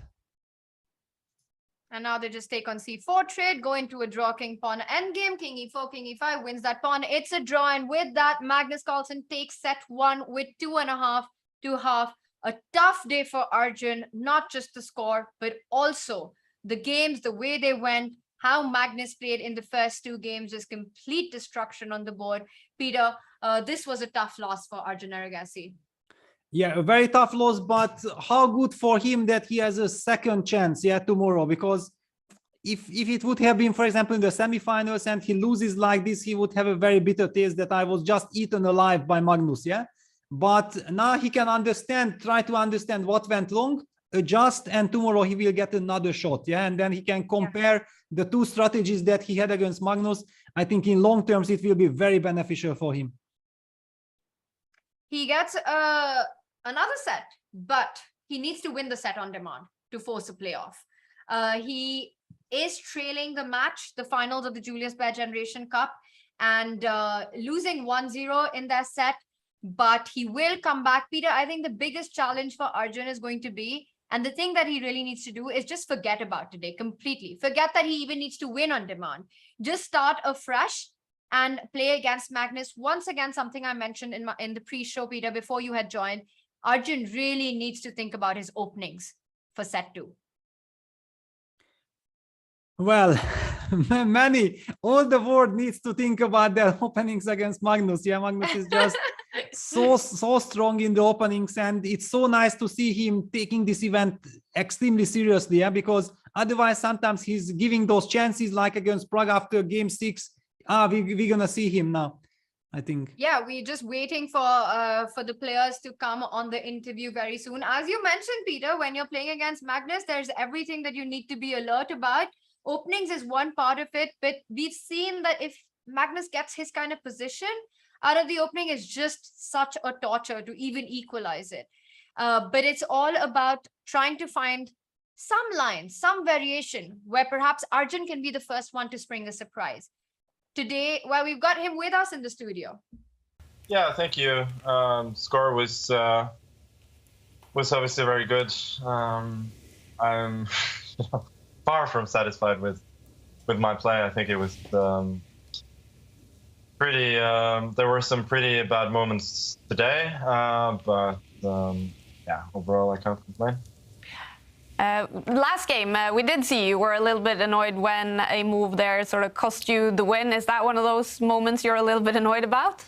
Yeah, also like the opening, I made several mistakes, so I just landed in a very poor position. But I don't know. It felt to me that he didn't fully believe in it, which I can't understand. So maybe he didn't take his chances in the last game fully either, because I think at some point he had serious chances to press, but it didn't feel like he was sort of grasping the moment. And yeah, of course, at the end, I thought I was just winning easily by bringing the king, and then I just miscalculated that he could throw it back with check, so I had to force a draw. But you know, that's just annoying, because I mean, I thought I'd played a decent ending, and I'd gone from worse to at that point much better. Of course, it has something to do with the fact that he has the win as well. That probably affected his play negatively. But, yeah. So I mean, it was enough. Now, you mentioned also the opening that you weren't too happy with those, but are you aware in game 1 and 2 that you played novelties? Was that something you had prepared? No, I wasn't aware. First game was pretty random. I mean, I didn't know exactly what he was going to play in the opening. He has a very wide repertoire, so I decided just to evade his preparation and go for something quiet. And, you know, it worked out well in the sense that I got a strategically superior position pretty soon. The second game, I guess, was an idea which fairly new. I just couldn't remember the point behind it. So, but it worked out okay. I mean, I got a much better position from the opening nest.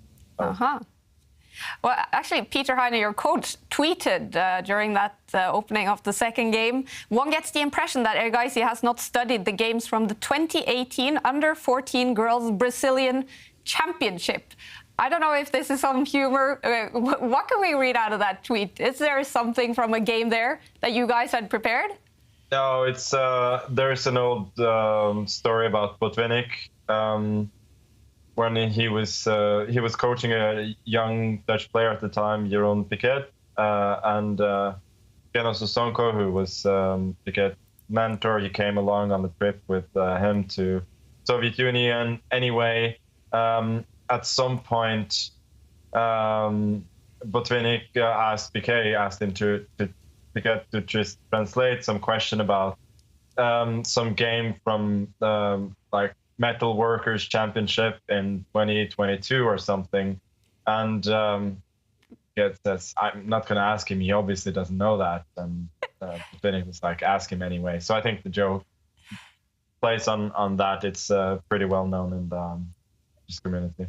All right. I need to study up in the chess community then. Magnus, you've been so far focusing a little bit on your mistakes today, but it's been some fantastic play. And in game 2, knight d5 is something that David focused a lot on.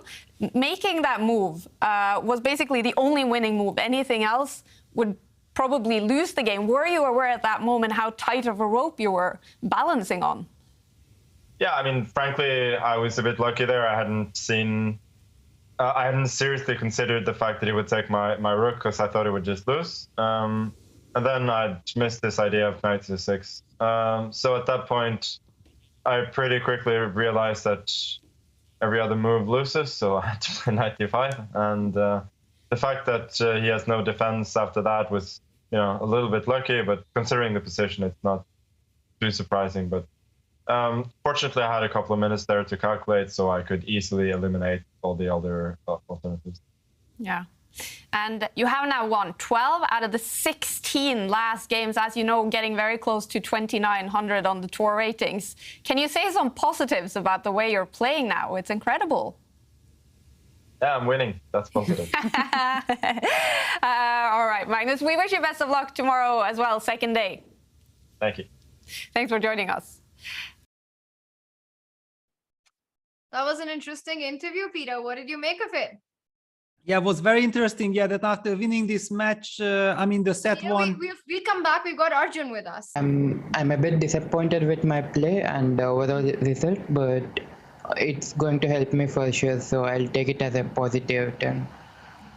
Yeah. Do you think it was a little bit of nerves and also what we often call the Magnus effect playing Magnus Carlsen? Yeah, I have been telling myself not to think too much about the fact that I'm playing against Magnus and just try to play it as if it's any other opponent. I don't know if that helped or not, but in the first game, I think I could play G5 at some point, and I saw the move, but I didn't go for it. That's what frustrates me the most. And of course, the great thing about this, even if you lose the first match, there is another one that you can win. So what do you think you need to change up to win the games tomorrow? I'm not really sure. It's just evident that he is the better player, but I don't know. Hopefully things will go my way and I'll try to play my best chess. Yeah. I mean, Magnus is playing some incredible chess. He's won now 12 out of the last 16 games. Is it a difficult time to face the world #1 playing some of his best chess? Yeah, I think it's always difficult to face Magnus, but I'll take it as a positive experience. It will help me become a better chess player and with my chess in general. So it's a good learning. And what will you do now? Will you just take the rest of the night off and not think about chess, or will you do some work or talk to your coach a little bit before going to sleep? I guess I'll just analyze the games a bit, and I think I'll just do some chess and go to sleep. Sounds like a good plan. Wake up fresh tomorrow. Arjun, you still have chances tomorrow, so we wish you best of luck on day 2. Thank you. Thanks for joining us. A positive outlook there by Arjun that, you know, for him, it's a great experience to play Magnus. He's going to try and learn from the mistakes. And Peter, to me, what stood out was that he said that he did see the move G5. We were discussing, and you've got the board up, we were discussing this moment that G5 is so difficult to make because it's just not in your radar. You're thinking of all these moves, and until somebody nudges you, you will never think about G5. This is from game 1, chat, and things would have been very different had Arjun decided to play G5, which he was thinking about. Peter, what was it? What do you think happened that he, chose not to? Well, probably he was already under quite some pressure. Yeah, he knew that he got outplayed. Yeah, he's on the defensive. And probably, like he said, yeah, he saw the move, but he did not believe in it. Yeah, because if you believe in it that, okay, yeah, that's a chance. Yeah, nobody tells him that that's a chance. Yeah, he just saw the move and probably thought like, no, okay, I can't be dreaming. It's not working. And he didn't take a closer look at it. Yeah, that's the trick. And one thing, because we have been seeing also in the preliminaries that Arjun is winning so many games thanks to this, keeping up the speed and putting opponents under a lot of time pressure and so on. Yeah, it's his kind of way of playing naturally, just playing quickly. And here maybe he should have spent more time, because it finally, looking back, it was the decisive moment of the match. Yeah, if he would have finally, even I don't know how much time he had, probably had like 8 minutes. Yeah, if he would have spent 5 minutes, yeah, and clarify for himself that he can play the move G6, G5, then even with 3 minutes on the clock, he could have had already a very nice game, because suddenly his pieces are alive, his structure is automatically creating counter chances, and knowing that how quick he is, there is no reason for him to rush. Yeah, I think that this is a message that he really needs to learn from today, that against Magnus, it's very important to try to get the control of your position, because if you let the control to Magnus, then just playing quickly will anyway result in a bad result. You need to somehow put him under pressure with the chess. If you can combine the pressure on the board and on the clock, that's brilliant. But I mean, knowing that Magnus is playing such a wonderful event, I don't think that's realistic. So just making sure that you have things under control in the position is probably the most important. Very, very interesting insights there. And I think it's also going to be a lot about psychology tomorrow and how Arjun is able to have a strong mindset. He mentioned that it's always difficult to play against Magnus. Magnus is probably the toughest, I mean, he is the toughest opponent to face in the chess world. And with his current form, it just adds to it. But to think that you're just playing anyone else, and to have that sort of a feeling, he needs to continue that mindset despite having a difficult day one today. Magnus wrapped up his set in just 3 games. Peter, G5 was one decisive moment. Any other moments that you felt that the match could have gone differently? Well, now that Magnus actually mentioned that he did basically just as we felt, yeah. Also, I suggested the move Queen E7 intuitively, that I just don't believe that White can take the rook on E3 because it looks so nice for Black, yeah, that it looks so promising. But the bad luck for Arjun was that he was the one who spotted this Knight C6 devilish idea. As Magnus highlighted, he had missed it, yeah, and because of this, he captured on E3 and came up with this stunning King F1 idea, because we already discussed it before that after King H1, the key move was first to eliminate this knight on D4, and due to the back rank, you can't take with the rook. And after CD, then of course already Black jumps with the knight to G4 and wins the game. However, Arjun spotted King F1, and he sees that after Knight G4, I have this wonderful checkmating idea with Knight C6 check, BC, Rook D8 check, King B7, Queen A6 mate. And now the same idea with Bishop takes D4 does not work because of Rook D4, and we are not getting checkmated. And in fact, we are exchange up and probably going to win the game. We are threatening checkmate ourselves. And here it turned out that there was just one move in the position, and that one move was actually winning for Black. And Magnus find it Knight 4 to D5, a stunning move. We did not understand at first what's the difference, but the difference is that, of course, closing the D file is the key. And after Bishop takes D5, Knight G4 was checkmate. So on the other hand, Magnus also highlighted that he believed that his position is so good. So kind of it was justice that he had a choice, and he had this wonderful move Knight D5, but he got a bit lucky here. Fascinating that there was only one move in the position. Everything else loses, worse for Black. But the one move that does exist actually wins the game for Black. And Magnus took his time, found it, and with this wrapped game 2, and game 3 ended in a draw. He mentioned that Arjun perhaps did not believe enough in that endgame to push as much as he got the opportunity to. Eventually, the match has ended in 3 games, 2.5 to half. Arjun has to win set 2 to force a playoff. Set 2 with 4 rapid games coming up tomorrow. If Arjun wins in rapid, then we will have the Blitz playoff. If that's a tie, then an Armageddon. Peter, tough day for Arjun, but we can look forward to him bouncing back on day 2. As they said, that it's nice that you get a second chance here. Yeah, this is one thing, and also something that you mentioned, I very much agree with it, that maybe Arjun should just forget about result, bouncing back, whatever, just enjoy the match, just enjoy that you get a second chance. Yeah, he definitely learned so much today. I also remember yesterday, yeah, when Magnus was giving a wonderful lesson to Vincent, and I was also telling Vincent that actually it's the best thing that happened to you, that you lost the way you lost, because now you understand how much you still have to learn and so on. Now for Arjun, I feel exactly the same, that he got this, you know, he faced Magnus when Magnus was in his absolute element. Yeah, it's he just crushed him.